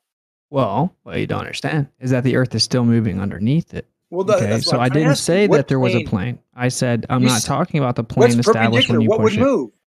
The pendulum would move relative to the Earth moving underneath it. And it would be the same direction as perpendicular to the plane established when you do push it. That's what I thought. It's common sense, bro. It's common sense. Brian, it's not your turn to light up. I waited till I was unmuted and I want to talk to Whitsitt. Hold on. So no, that thing, that's why I said you put a plate on it rather than like some round pointed teardrop thing. We have a plate, a big, huge, heavy plate that has a plane that will be parallel to this and in line with this swinging direction. If it's stopped, it will not rotate, Whitsitt. It would show a precession with respect to the outer ring because it's not moving. I know you think it will, but it won't. It is attached. It's another straw man. It's not. Let me bring up a point. Again, did I get it wrong again? Yes, dude. Hold on, let me bring up a strong point. It's gonna okay. Picture. Hold on, Zedek. If a bullet's traveling Brian, north, please. hold on. This is for the love of God, dude. Brian. No, maybe Brian can make you understand. No, he Zedek. can't. I'm trying to talk to you about it. I want to talk to you, Whitsitt, about it. Well, no, but maybe Brian can make you understand. No, you keep strawmanning me. I understand what you're saying. I'm already exhausted. You said so am I. Trying to tell Zedek, Brian. let me ask you a question, bro. You should have no trouble Brian. answering. Let me just ask Whitsitt one more time, and then I'll stop. Whitsitt, you're gonna ask perpendicular, bro. He already told you. Whitsitt, this thing is swinging back and forth. I got a big plate going back and forth. It's in a fixed plane. It doesn't change, right? The base is rotating around it. That's the precession. You're saying that if that plate stops swinging, like I say, it's at 12 o'clock and it's swinging back and forth, 12 to 12:30, 12 to 12:30, okay, right? Or 12 to 6, 12 to 6, 12 to 6, and then it stops. Are you saying that the plate over time will rotate and precess with respect to this outer ring, this clock face? Yeah, the Earth itself is rotating underneath the pendulum even when it's stationary. Okay, so I did get it right then. So I'm telling you that's wrong. No, you didn't. This plate, okay, I'll say it again then. Same thing I said before. This plate that is oriented to 12 and to the 6 stops. There will be no precession of this plate being oriented to any other place than 12 and 6, no matter how long you look at it and how many times the Earth rotates. It will not rotate underneath it. There'll be no precession. It will always be aligned with 12 and 6 when it is stopped. Do you not understand that, Whitsitt? Well, I know that's your claim. That's why I said you just keep baselessly reasserting your premise. I know what the globe's claim is, and this is why you have to interrupt me. I know what the globe's claim is. What your tactic of debate is to constantly tell us what the globe claims as if we don't understand it. And then if you just keep saying it, then that makes you right. Just saying it makes you right. No, I'm debating the principle you're invoking. You're just reasserting the premise, okay? I'm saying that you would be claiming that whenever it's not moving back and forth in the plane, that the Earth, it's actually spinning with the Earth perfectly in line with the Earth at that point, which is contradictory to your other claim, which is that the gimbal establishes an independent frame. So I hate to say this, but you don't understand clearly. No, that's not All true. right, just tap out. I'm not back. Hold on, let me finish. Okay, let me I'm ask not a question backing up now, the- then, Zen. I'm not backing up the narrative. I'm not making things up. You can actually see this. The only reason, and for all the reasons I've told you, the plane is established by the swing, not by it hanging. God, It has quit to be motion. repeating this Brian, shit, I will please. let you talk. I'm responding. You hear me talking to Witsit every time I fucking Bro, do this. we're trying I'm to yelling at move you, this shut up. argument along, Don't you, bro. and You literally Gio, keep why don't you repeating shut the same fucking shit Brian over up? and over and over. Let me Brian, To ask be you a fair, question. Xanax, listen, Brian is I can actually see the right. curve from my house. You keep saying the same thing. You keep starting it off by strawmanning me talking about the No, I plane, didn't put it in strawman it. You motion in just the plane. verified it. No one's invoking the plane. No one's invoking the plane. Okay? So stop saying it. It's when it's not moving, therefore you have no plane. Okay? So stop strawmanning. You don't push it. You said there was a plane because I had a plate hanging, and that plate was was in line with one side of the plate pointing to 6 and one point of the line of the plate going to 12. We agreed that was happening. It's hanging there. It will not precess. I mean, meaning one edge of the plate won't point to 1 and the other one won't point to 7. It's not going to rotate. It will be fixed in place. And now you say I'm claiming that, but there's a reason for it. You have to have the thing You keep rotating saying it, though, to bro. establish the We plane. get- All right, Brian, you've been waiting patiently enough. I can tell. Why don't you tell me what you think you're saying, Brian? Yeah, maybe I promise I'll let you say this shit 100 times, bro. But look, I just wanted to ask a question. Okay, if it's a trajectory, if it's an artillery shell, this is just to get clarity. If I fire it north from the equator, okay, then the artillery shell or bullet, for simplicity's sake, the bullet, you say it will the Coriolis force will make it deviate off to the right. Am I understanding that correctly? Because it's entering a frame of reference with lower velocity, lower tangential speed, whatever. No, it's entering a area of the ground that the ground has a lower tangential velocity, so That's what I meant. it'll appear to So shift over. What do you think I was talking about, Xanax? Yeah, that's what he just said. Anyway, I just said here's that. my question. I just said that, Brian. So here's my Never question, Xanax. understanding the flat earthers is pretty funny. No, So if I fire it uses south, frame hold of on, if I reference. It's fire not it a frame of south, reference. He's trying to invoke the conservation of linear momentum. That's fine. no, I'm not. I'm If with I you, fire Brian. it Go ahead. south, I'm with Xanax, you. I'm okay, with you. if I fire, God, your opinion. if I turn around and fire it south, okay, and I'm entering the ground is entering this ground's spinning faster, rotating faster. So then what way is it going to turn? It always Opposite, goes right? to the right, Brian.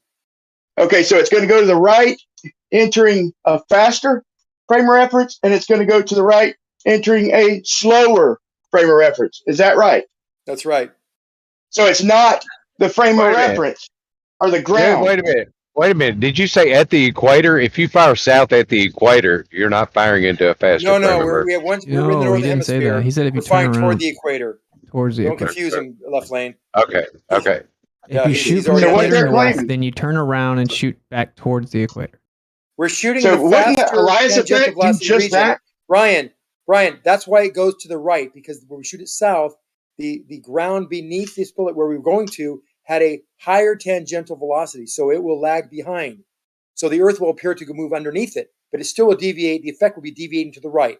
Shooting north, also deviating to the right for a different reason, because we're shooting in an area of lower tangential velocity, so it'll accelerate ahead of the ground.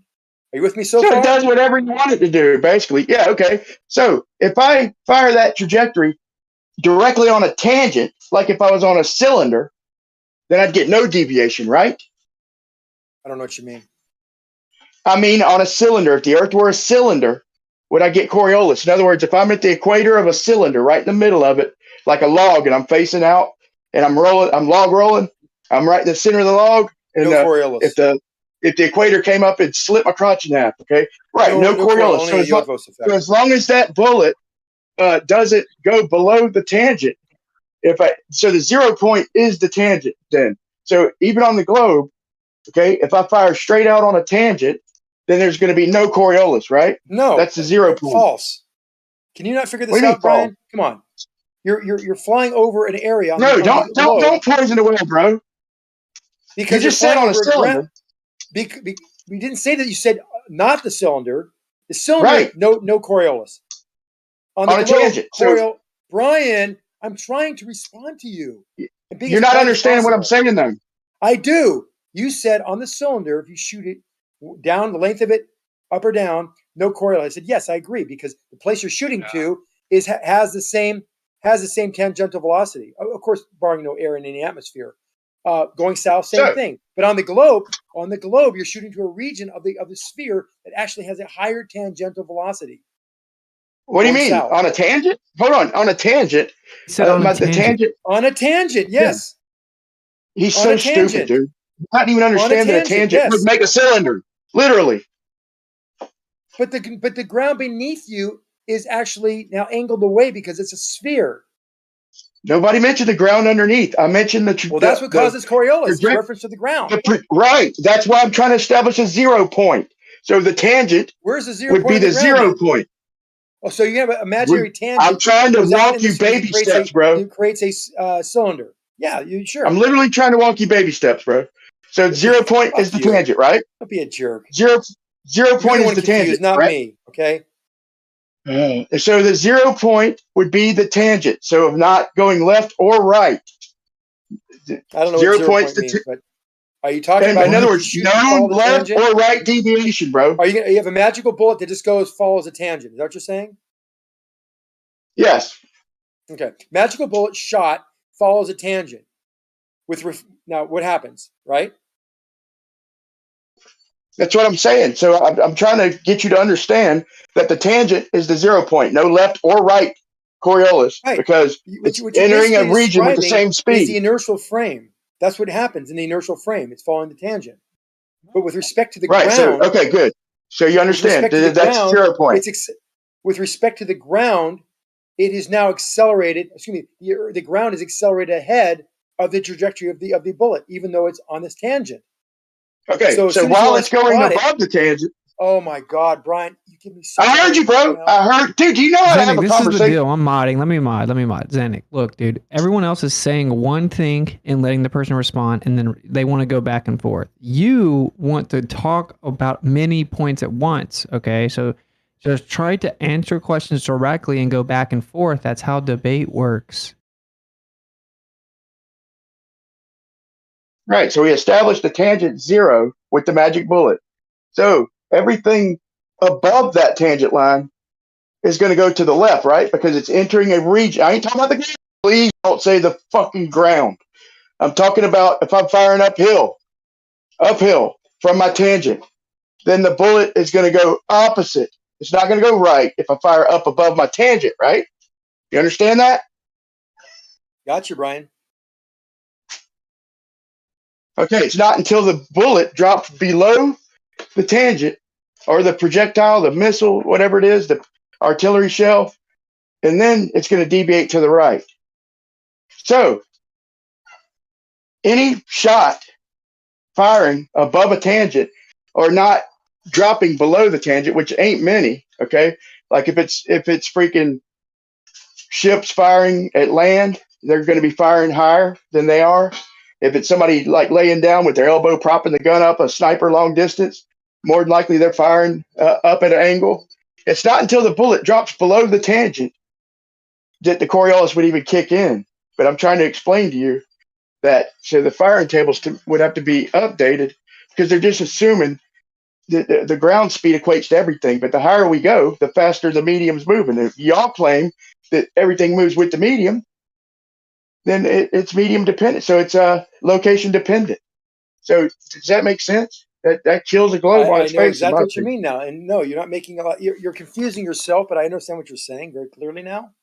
You shoot that thing up, and you can think about hitting a pole that's over. Let's say you shoot from California to Mexico, still in the northern hemisphere, but you have a pole that's 5,000 miles high, or 30,000 miles high, and you hit it. That would be in line with your shot. You would have matched that tangential velocity because of Right. it being higher. off the sphere, creating the cylinder, like you said. So yes, but if it wanted to come down, it'd have to scrub off that tangential velocity, and it wouldn't be able to do that because you can't. You have to conserve momentum, so it would allow the Earth to move underneath it as it came down because it's not going fast enough. If it didn't come down, then there would be no Coriolis. So there's not an even application no matter where you shoot it because it's actually relative to location. Has to do. So yes, when you're talking about shooting things in a rotating reference frame, Coriolis is a consequence of movement in a rotating reference frame. Period. So if my target's 10 miles away and my target height is over 66 feet, then I'm going to have to account for reverse Coriolis, because if it's over 66 feet, then it's above the 0 point tangent we just agreed on. And then I'm going to have to do all the math. So I'm going to need the height of the shit because Coriolis is not going to work the way you said. Yeah, the ground underneath would have turned, but not the thing above it. So that on its face doesn't make sense. So in other words, you have a pole. How much are you increasing the radius with 50 feet? Yeah, you've just increased the tangential velocity, Brian. You're making my point. Yes. You just increased the tangential velocity target. And so, yes, it would be right straight in line with you. No problem. So here's the crescendo. So if I'm firing 10 miles away and I have a pole that's double height, let's say it's just 100 feet tall, a pole. Okay, so if I fire at the bottom of that pole, then I have to figure for the bullet deviating right because it's below the tangent, it's entering a medium that's traveling slower. But if I fire at the 66 feet height of that pole, then it's going to be 0 Coriolis. Yet it's lined up perfectly. And then if I fire above the 66-foot 0 point we agreed on, then it's going to be the opposite direction. When in reality, that pole is just sitting there on one line. It's not stationary though. It's still moving. It's you're forgetting. It still has a it's tangential not moving, velocity. Man. It still has a tangential velocity. I'm a little confused. I just proved Brian, it. Brian, I'm a little confused here. Okay, so what you're doing when you're shooting at something that's 50 feet above you, you've increased the radius of Earth by 50 feet. Right. That's not going to be any kind of appreciable change to your bullet's trajectory at all. That's what percentage of the circumference increase. Whereas we've established the 0 point velocity is actually measurable over like 5,000, 10,000, 26 miles if you're shooting artillery. That's why I had him agree. That's why I had him agree that the tangent's 0. You wouldn't adjust your tables for a 50-foot elevation change. Maybe if you were shooting to 35,000 feet or something like that, you might have to. I'm not sure you understand. That's why we agreed that the 0 point, in other words, if I'm 10 miles away and I'm firing in a magic tangent line 66 feet high, then I'm going to have 0 Coriolis because it's entering a frame that is exactly the same speed as what it left, and the same speed the entire way. Yes, well, I said it because me and Zanik just painfully got to the it's on a cylinder. On a cylinder, bro. Oh, it's cylinder? He's creating. No, it's I'm equating it to a cylinder, so you'll understand. But he's forgetting to realize that we're still conserving momentum with respect to the ground. So yes, it is still going. I knew you had to talk about the ground. You can't help it. Well, I'm just adding that as support for your argument. So you're shooting much higher, and we're talking about, if I shot from here to LA, for example, shooting south, there'd be a 30,000, 30,000 feet. No, I think 30 mile, 30. I don't know if it's 30 miles. I can't remember. It's a huge number. If I could be that high above the surface, whatever that number is, I could go do the drop calculator on a metabunk or whatever it's called. If you hit there, you would be in line with you. There'd be no Coriolis. If you could shoot right to that point and it hits a target, right? But when it hits a target, it still has a tangential velocity. It's still going. Understand now, Mario? It still has a tangential velocity. And so now if that tangential velocity is now transferred to the ground, like you just dropped it, it's going to accelerate to the east. So what you're saying is the top of the pole, because it's going much faster than the ground. Right, necessarily. Yet it's all in the same line. So if I fire on that 10-mile tangent at 66 feet up above the pole, then I can aim right for it in a straight line. But if I aim up, then I've got to do reverse whatever the firing table says. I got to reverse it literally. If I go 66 feet higher than the tangent, then it's going to be exact reverse Coriolis. If I'm shooting sea level down below, then No, it's going to you curve to already the had right. me All at yes. this with the same pole. You already had me, Brian, at if you shoot it at some ungodly height above the target on the ground. I keep on bringing ground because it makes sense here because Ungodly it's above a velocity. tangent? Is If you keep ungodly? all we're trying to, you know what, Brian? Listen, shut up. For example, let's make it really simple. I'm shooting from Northern California at 700 miles an hour tangent velocity, and I'm shooting the equator 1,000 mile tangent velocity. Where will I have to shoot it? That will have to be 30,000 miles above the equator. That's where the target will be. So yes, straight line right to the equator, Brian, 30,000 miles above the equator. There's the target. Perfect. Now you want to hit the target, to drop straight down? You have to scrub off all that tangential velocity to match, or excuse me, you have to gain tangential velocity to match the 1,000 miles an hour that the equator is going because you only had 700 miles an hour to start with. Now do you get it? This is not that complicated. I like your creativity and where you're going with this. It's interesting, but you're not getting it still. Do you get it now? My God. Brian, do you It's get also it? a little misunderstanding here. Like when I go up, technically to remain over a point on the ground, you have to be moving faster. But that just means that the air, the atmosphere, the whatever. So you get it now, right? Lagging You get it? behind, it's that magical invisible point, but it's in the same direction as Coriolis. So He said an ungodly. He said an ungodly angle, and I asked him, not right now because I got something to say, but a tangent line is not an ungodly angle. That's only 66 feet at 10 miles. Okay, but here's my point. Okay, my point is that pole is sitting there. The bottom of it thousands of is miles moving from the the same. equator. Hold on. It's In thousands of reality, miles above the shut equator. up, dude. Thousands. Can I please finish? I'm talking about my 10-mile setup, okay? I think Yeah, Moyak understands it now. situation. No Shut difference. up, dude. For fuck's sake. Let me just get this out. So I think Moyak understands now that the tangent line is the 0 point where there'd be no Coriolis. So as long as the bullet or projectile doesn't drop beneath a straight line, then there'd be 0 Coriolis. But so what you say is that a bullet will project to the right if I fire it from the equator 10 miles north, and then from 10 miles north, I turn around and fire it back toward the equator. It also goes to the right. And then from the equator, 10 miles south, it goes right. And then back to the equator, it also goes right. Trying to think with what you're saying, and this is getting into like where I really am having a hard time visualizing in my own head, but I don't think that going above the tangent line is a counteracting force as I look at this, because like I said, like he described or you described it, you're creating a cylinder. So still the ground, I don't know if you call it Coriolis, but the ground will still move out from underneath it in the same direction. So shooting above the tangent line will end up, with Coriolis remaining without any adjustment to the Coriolis. Right. And so the bullet always goes to the faster. So if I'm firing, whatever direction I'm firing, the bullet, the way I'll describe it, it should always go in the direction of the faster medium, the direction where the faster speed is coming from.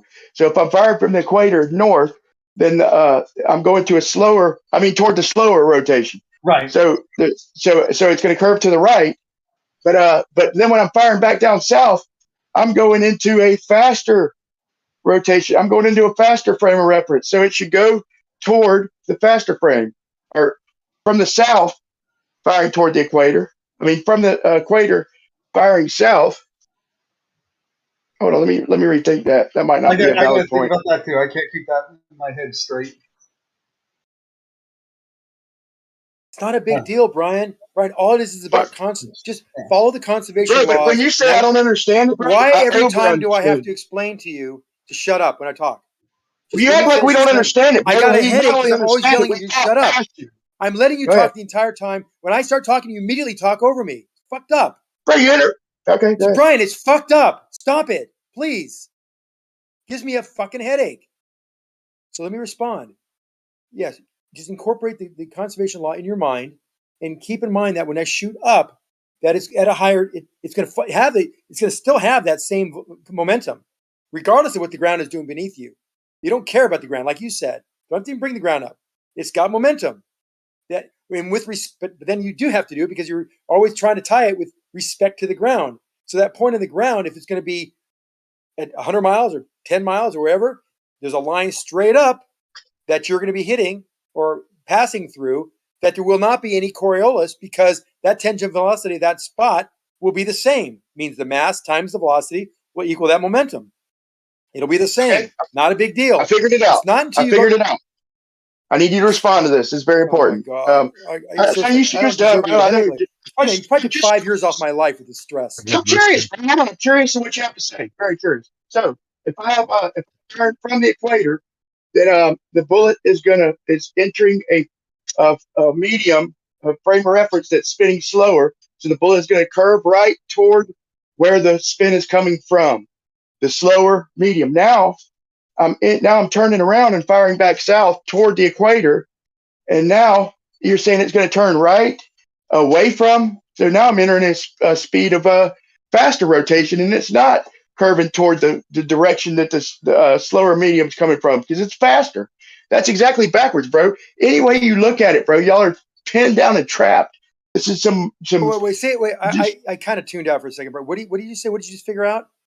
How is okay, it so if the bullet curves toward the if the bullet's entering a slower medium, it's going to curve toward where the direction of the spin is coming from, slower. Oh, can we talk about this without the atmosphere first, and we can enter the atmosphere afterward? I don't want to talk about the atmosphere yet. Strictly Coriolis right now. I don't want to talk about any atmosphere. Okay. Yeah, of course you don't. But we're going to say the ground then. So if the ground is the direction it's coming from, fire from the equator north. Okay, it's going to go. Now you're going to confuse it. We're going to change directions on me, so I got to reestablish this. This is the story. No. I'm just starting over to make sure you understand. We were shooting south to the equator. Can you stay that way? Yeah. Then you're going to be going. Now you're saying it's still going to curve right. So now it's going. Now it's going. Even you're backwards. So now. Well, it's curved right only with respect. It's curved right. Now the ground's spinning faster, bro. Now the ground is spinning faster, and it's still going to curve. God, it's only turning right with respect to the ground. Remember, once it leaves the muzzle, it is inertial. That's what I just said. The ground, bro. The ground. So the ground is. I'm entering a region that the ground is. I'm starting over now. Don't interrupt me this time. I'm not going to freak out on you like you do. But okay, so I'm firing from the equator north. Okay, the ground is moving slower the direction I'm firing. So the bullet curves toward the direction that the ground is coming from. Okay, now I turn around. Okay, now I'm entering a region the ground is spinning faster. Now I'm still going the same way. The bullet's still going to curve the same way instead of opposite because it should be opposite, bro. The ground is spinning faster now. It was spinning slower, so my bullet curved right. Now I turn around, and now I'm firing the opposite direction of where the ground's coming from. Doesn't make sense, dude. I know it doesn't make sense to you. I'm trying to help you make sense of this. There's no way to make sense of it, bro. There is. It's very simple, Brian. The tangential velocity is the momentum. Tangential velocity times the mass is the momentum. It leaves with a certain amount of momentum. It conserves that momentum wherever it goes. If it wants to hit a target 1,000 miles above the surface at the equator, it can do that. But it's not going to curve right, firing north. Why would it curve momentum? Why would it curve north when it's being shot? Because south? It's turning left. If it's heading north, right. It always turns right. I'm heading left, according to you. If I'm staying on the equator, I'm spinning left to my left. If I'm looking north, okay. So if it's conserving momentum, then it's going to curve. You're spinning to the right. Think of a conveyor belt, bro. The Earth is spinning to the left. Think of 100 conveyor belts going off into the horizon. Each one is one step. Okay, I'm starting off, and the one I'm standing on. Are you kidding me? Bro, I'm doing everything to try and it's really pissing me off. Understand? Brian, it's not that having a conversation with you is fucking ridiculous, bro. You're changing. No, you don't understand. No, you're changing everything. Just keep it one fucking direction. Let's go north then. Okay, start from north. We're shooting from the equator. We're at 1,000 miles an hour tangential velocity. We have a mass of 100 kilos. All right. You see how he just interrupts me and takes over? Unbelievable. Can you hear me? Can you hear me, Brian? We have. Bro, I already know what you're going to say. I'm trying to explain something to you that you don't understand. We have left the equator with a 200 kilo object, and we're firing it north. It has 200 kilos times the momentum of 1,000 miles an hour. Let's keep it simple. Now we go up. Now that's your momentum. That has to be kept intact. All right. So we're going up north. Now, if you want to land on the ground, obviously it's going to deviate to the right because it has higher tangential velocity than the target we were hitting at. However, if we wanted to hit 1,000 or 2,000 miles above the surface, it'd be straight with respect to the surface. Okay, but that's you're not backwards. instantly. But however, it's not going to be a apparent straight line because it's going to take a time to get to that level. So it'll start out at zero, sea level, and it's going to have to climb to some altitude at a 45-degree angle. So there's still going to be a curved path to get there, and that curved path will be a reverse curve. It'll curve to the right, and then it will curve to the left. With respect to the ground. So now you're admitting that firing back down south, it'll curve to the left. God, Brian, I think I'm good with that. I didn't think you understood. No, you're just not getting it. You changed your story, bro. You're not getting. No, I'm not changing. I'm telling you, if you're shooting it, okay, no, not another monologue. What the bullet does with respect to the ground along the way. Why don't you first figure out? Please have a turn. You keep interrupting me, bro. Why don't you figure out how high you have to be above the Earth in Chicago from the equator for it to be the same 1,000 miles an hour? First, do that. If you can't follow my example, bro, then I'll try and find out. Listen, just shut up, dude. Why do you keep interrupting me, bro? For fuck's sake, dude. It's like talking to a fucking donkey, dude. Quit puking on my fuck. Let me finish, bro. So if we have a row of conveyor belts going off into the distance, the one we're standing on is moving 1,000 miles per hour. Okay, it's a straight line. Okay, looking off in the distance, we paint a line straight off into the distance. Okay, so the one way off at the horizon is let's just say 10 miles away for ease sake. Now the one we're standing on is going left at 1,000 miles an hour. We're at the equator. The one we step on, the next one toward the north, is moving a little bit slower. And then the next one we step on is moving a little bit slower. What way are we going to deviate? What way is our line? If we painted a line on there from our feet all the way to the horizon, a straight line, what way would the line deviate, Zanuck? Got to freaking break it down. You would fly off the conveyor belts going north. You'd be falling off to the east. Okay, which way would the line go, Zanuck? You just said you gave these conveyors straight lines to the north. Yeah, straight line. As you're on it, conveyor belts distance are going slower, though. Shut up, Brian. As you go north on these conveyor stuff, all three of them, at whatever speed you're going at, you will be thrown off to the east. They will fall. You will fall off of very good. Very good. Now, so I fell off to the east, to the right. Okay, and I painted a line even. So I painted a line, and you see that line literally curving off to the right because the one at the horizon is moving a little slower. So now, when I turn around, what line? That line? Hold on, I told you if we paint a line for my feet. He's painting a line on the ground as he's traveling. On the ground, underneath the conveyor systems. So now, when I turn around and look back toward the equator from my 10-mile mark, is that line going to all of a sudden change? No. Now it's going to be curving to the left. You douchebag! Come on, get with it. No, because you're already started with the same tangential velocity at the equator that you are looking at. Please. And you all remember the conservation law says you can't create nor destroy momentum. So you still have the momentum no matter where you are. Now the reason you fall off is because you're conserving momentum, and that particular conveyor system is not going to be in a position of the same momentum, i.e. same velocity as with the equator, because you're going north. So you fall off. Do you fall off to the right? You fall off to the east. Yeah, hold on a second. Yeah. Brian, the line you just described on the conveyor belt or on the ground, as you paint it on the ground as you travel north, and it gets painted going eastward to the right as you're traveling north. When you get to wherever you're going and you look back, that line is going to be to your right as well. It's just going to be going west, but it's going to be to the right. That same line. So you understand that, right?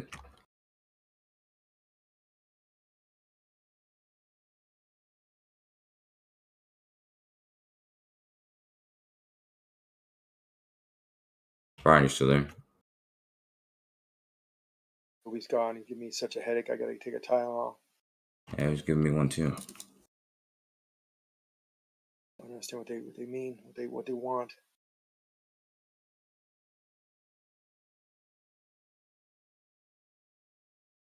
The reason is all the ballistics and trajectory manuals for the Navy and the Army all talk about Coriolis and incorporate those major changes to settings to make sure they hit their targets when they're miles away. So, period. from your feet, draw a line curving to the right. He's back. He's back. This is simple shit, bro. If you don't understand this, I can't help you. Listen, can you listen, please? If you don't understand this, I give up. Well, So did you listen to what I said and when I called yes, your I name? did. And this is my You didn't rebuttal. respond to me. So this is because I was on mute the whole time. I was listening to Zanuck whispering and shit. So draw a line from your feet off into the distance, about 20 foot, and make it curve to the right. Just curve a straight line. You could spray paint it. You could paint stripe it. Now do this. Look down at your feet right now to make sure you understand. Now picture a line going to the right. Now walk to the end of that line. Now turn around and look the other way. Now you're looking at a line curving to the left, you fucking geniuses. Okay, Brian. If y'all So don't now that I've understand listened that, to you, I can't help you. now that I've listened to you, Brian, and really didn't put a lot of thought into it because I was waiting for you to respond to me, I'm going to remind you what I just said to you.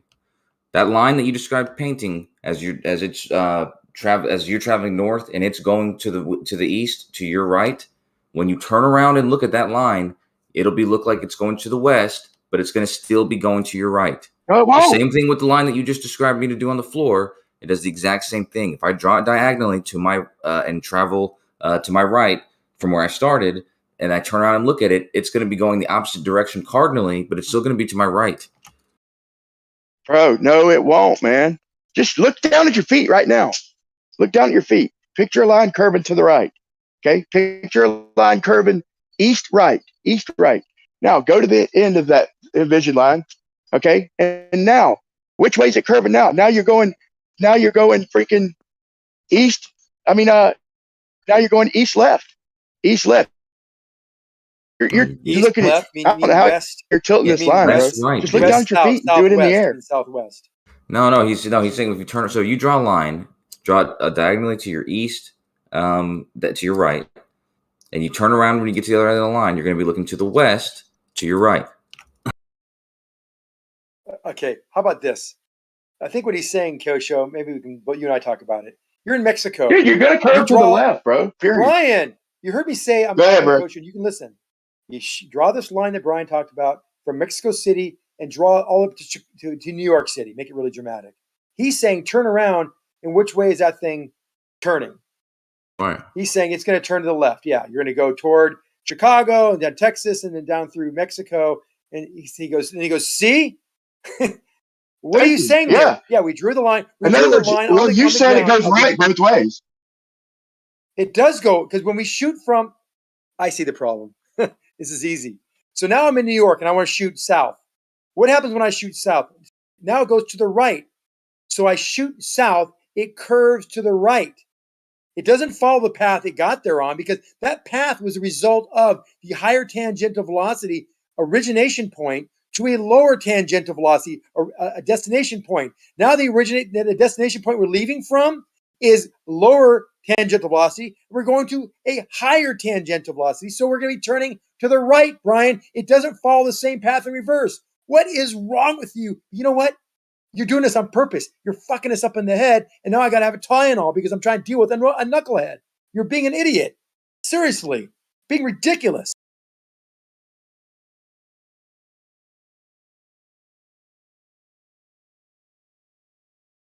I'll take his science as maybe an admission that he fucked up and he's really being an idiot, because that's just insane dumbness right there.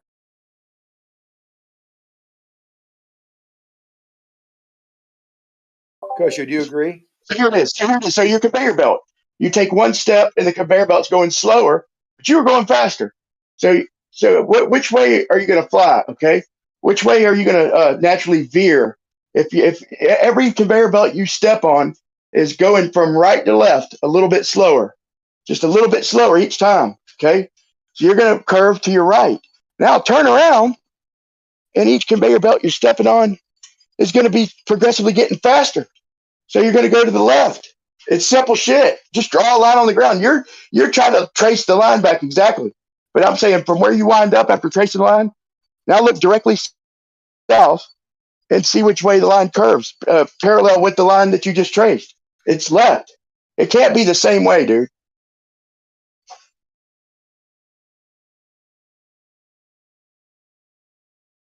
You can't go right. Can y'all hear me? Anyway, Yeah, I hear you, Brian. You can't go toward the faster moving conveyor belts in one direction, and then go to the slower moving conveyor belts in the other one. I don't get it. But either way, the tangent line argument is still valid. Where if anytime you're not firing below a tangent, which is probably most of the time, when are you firing down beneath your line of sight? Never. So Coriolis, really, the firing tables to me should be backwards, and it should adjust for how high above the tangent your target is, and I've never seen that it does. You ready for this, Brian? Yeah, go ahead. Are you good with the tangent line argument? I talked to you about that 6 months ago. Yeah, but I got mixed reviews from you. No, I'm gonna go over that in a second. Just give me a second. I got something else for you. Hold on.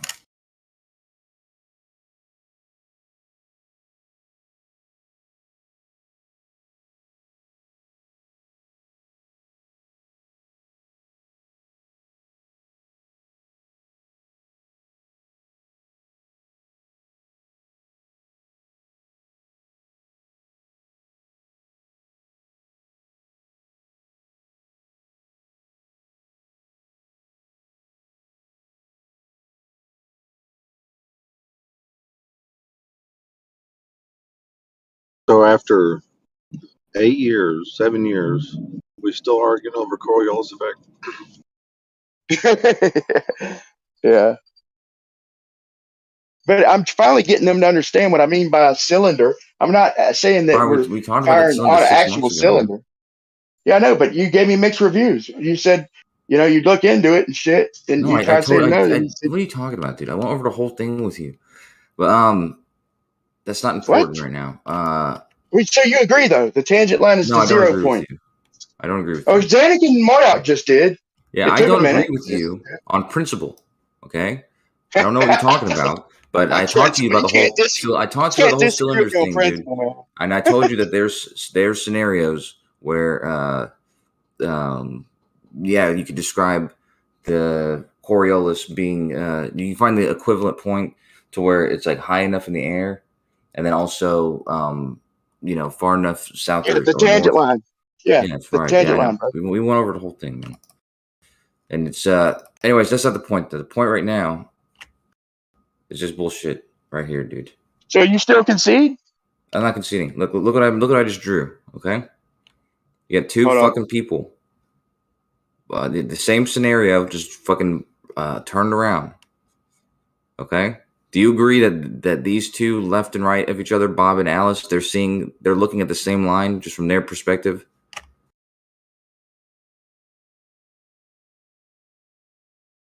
Hold on.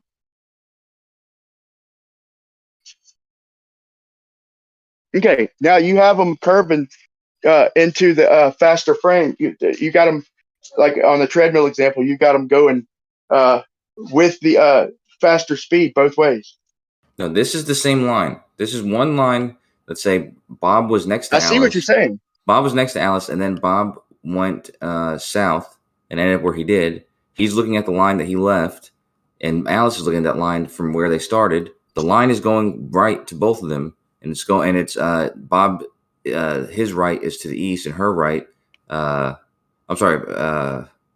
That's not right. Yeah, there should be another east. There should be the east and west is mixed Ah, up. see, now you're getting it. No. The east. The picture I Draw a made. curve The east line. and west. The east and west I drew on there. They're that I shouldn't have put that because their east and their west are mixed up. But regardless, his right. It's supposed to say east on his right side. I mean on his left side.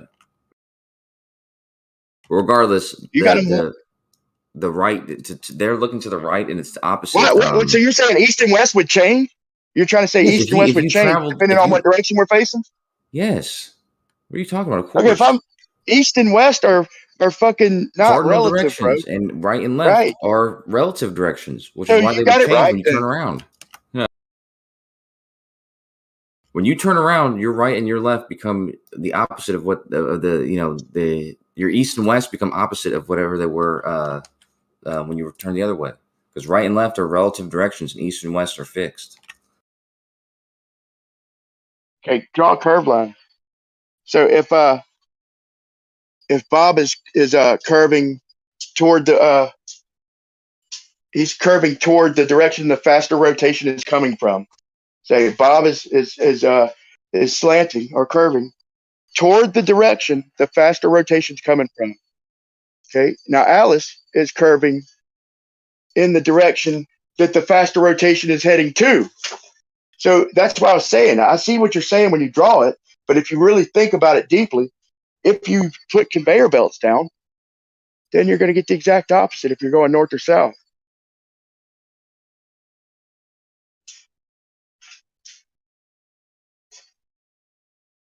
Okay, I fixed it.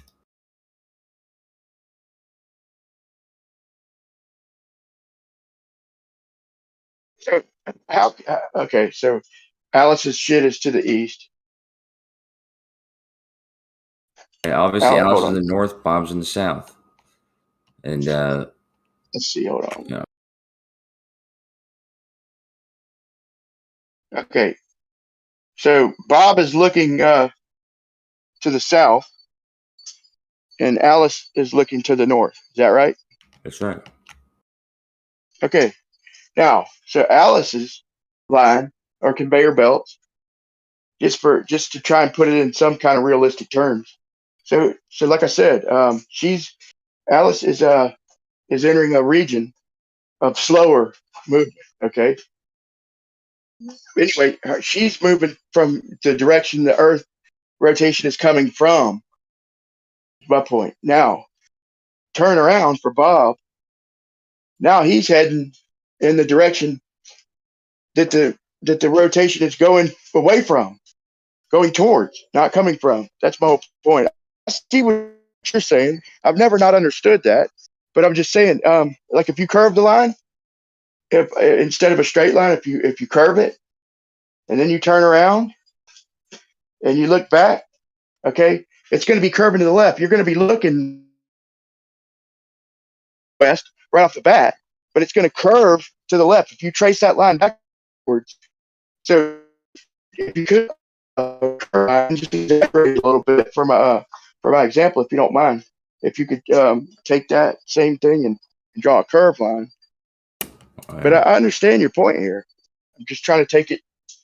I'm just trying to scrutinize it and look in deep of how this would have to work. Yeah.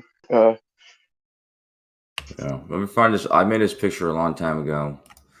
Let me see. I'm X's. Let me see.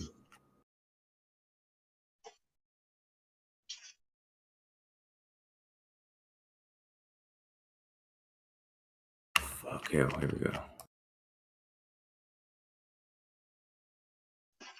So you basically they're going to be curving in the same direction.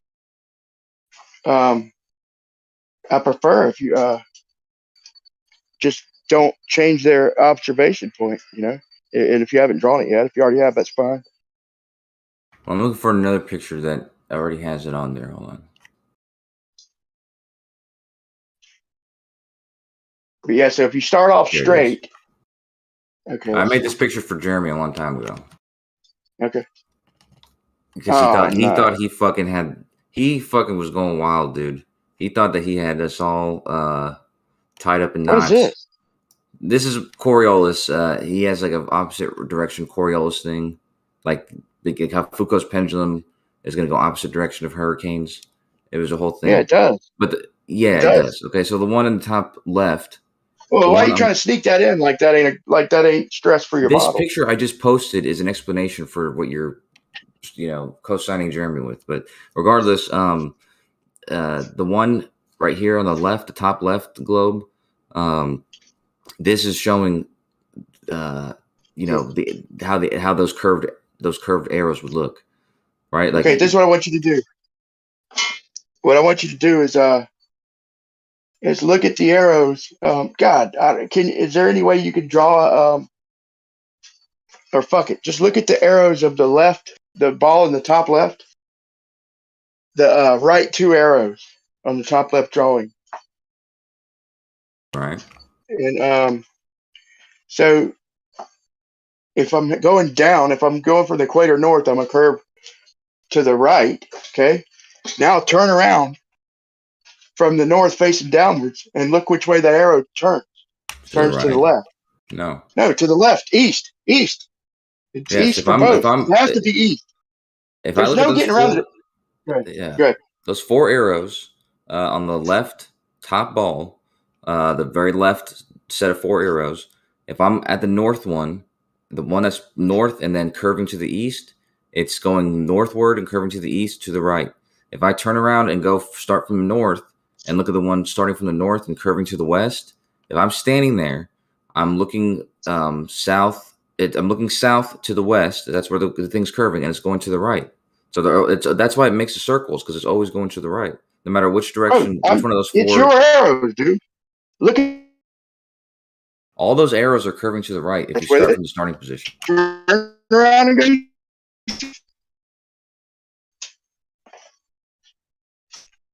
Your arrows, bro. Just follow it north. Now turn around and go south. My point is that if the conveyor belts are going one way, whether I'm heading north or south, I'm gonna fly toward the direction where they're coming from. But I don't know, man. I'm gonna find a way to draw this. But even the one, I'm not. the globe on the right, top right, is even explains it the same way. It's like if you start from the bottom, the arrows are going up to the east and to the right, and if you start from the top south, they're going down and to the west, to the right, from that starting position, from the perspective of that starting position.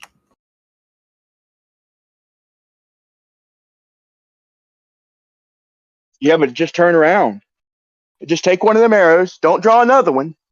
Just take one of them arrows that's facing north and backtrack it, bro.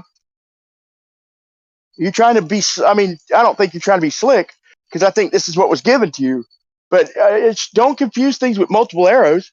Just take the same arrow that's going from the equator and turn around And follow them backwards. Yes, that's exactly what I've done in the image that I've made for you, Bob and Alice. Exactly. Yeah, but you did it with a straight line, bro. I'm talking about the curve. It doesn't matter if it's curving or straight. Yeah, it does. Yes, it does. Because if you start off one direction and then you curve back where you came from, it's gonna be the fucking opposite. But if you just draw the angle, then yeah, that works. Like, give me a minute. I'll try and draw this, man, and post what I'm talking about.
Okay, I just drew it.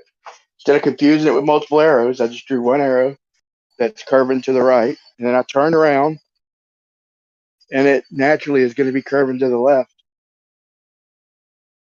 If I'm curving to the right one direction, and I go from the end and turn around, then I'm naturally going to be curving to the left. So it's lab text one. Anybody who doesn't understand, I mean, they confuse shit, bro. They literally confuse shit. So I understand it's simple concepts they've wiped from our brains, bro. But if you really just look in deep at these, otherwise simple, dude, it takes me forever to explain that there'd be no Coriolis on a tangent. I've got to go to a cylinder.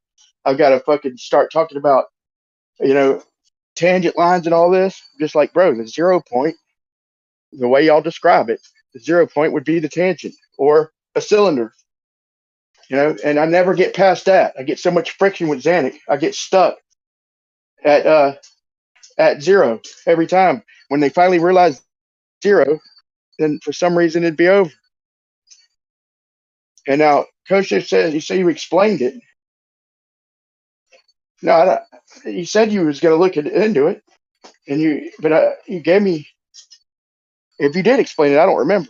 I remember you conceding at one point, saying you'd look into it, and then we talked about it for a minute, but you never. I don't remember your response unless you didn't give me one.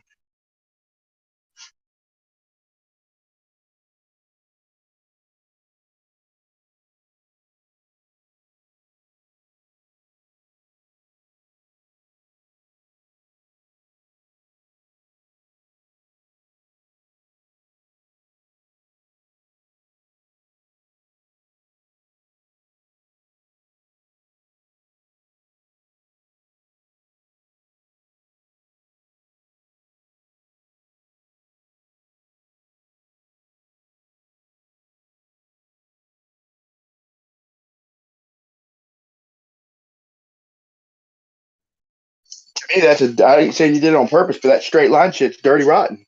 Because like I said, I'm not saying you did it on purpose, but if you curved that line instead of straight, then it would curve to the left, facing toward the equator. Then it'd curve to the right, facing away from the equator.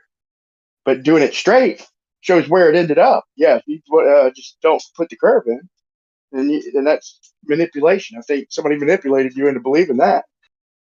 But that's not accurate.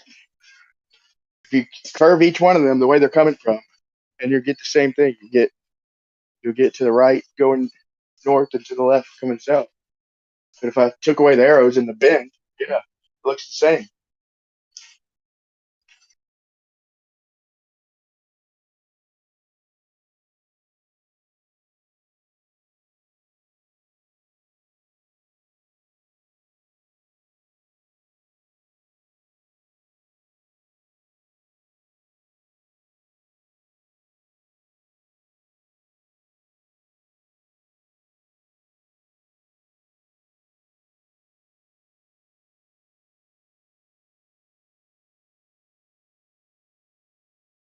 So what that ultimately leads to is that if I follow the arrow to the north and it curves to the right, and then I follow it, then I turn around, follow it back the other way, it's gonna curve to the left. It's gonna go in the path that the treadmills are coming from. I don't think it has no choice in real life. But so if I'm curving to the left, then what would happen if we cross the equator? Then it'd have to start curving to the right again by y'all's logic. So it's going to curve to the left and follow the arrow back to where it started from, and then start curving to the right on the other side of the equator. It's a big clusterfuck, bro. Look at eclipses. Eclipses do the same thing. When you try and, I don't see how y'all don't get mad. Like update. Brian. The eclipse is like a wiggly line. It goes. You know what I'm talking about when you trace the eclipse. Brian. Like I'm not how going to it put goes any right more and then. effort. I'm not going to put any more effort into this, Brian. I'm probably going to walk Did away. you see my? Did you see my? Brian, Did you see my drawing? Brian, I suggest you think about it more. Okay. Yeah, I will. You're fundamentally incorrect. Fundamentally. Did you see my my picture? Yes, I did. Okay, so if I curve to the right, I'm not going to put effort into it, Brian. I'm sorry. It's going to give me a headache. Yeah. Listen, I'll look into it too, bro. I'm not acting like I'm God knowing. Yeah, you are. I'm Actually, saying no, I'm not. I'm just giving you my point of Explain to view. you specifically why it doesn't work. You go right, Run. and then you go backward. It's opposite. You don't go left again. You have to go from a point of lower tangential velocity. You're going to a higher tangential velocity. You will now go the opposite. You'll make a big hot dog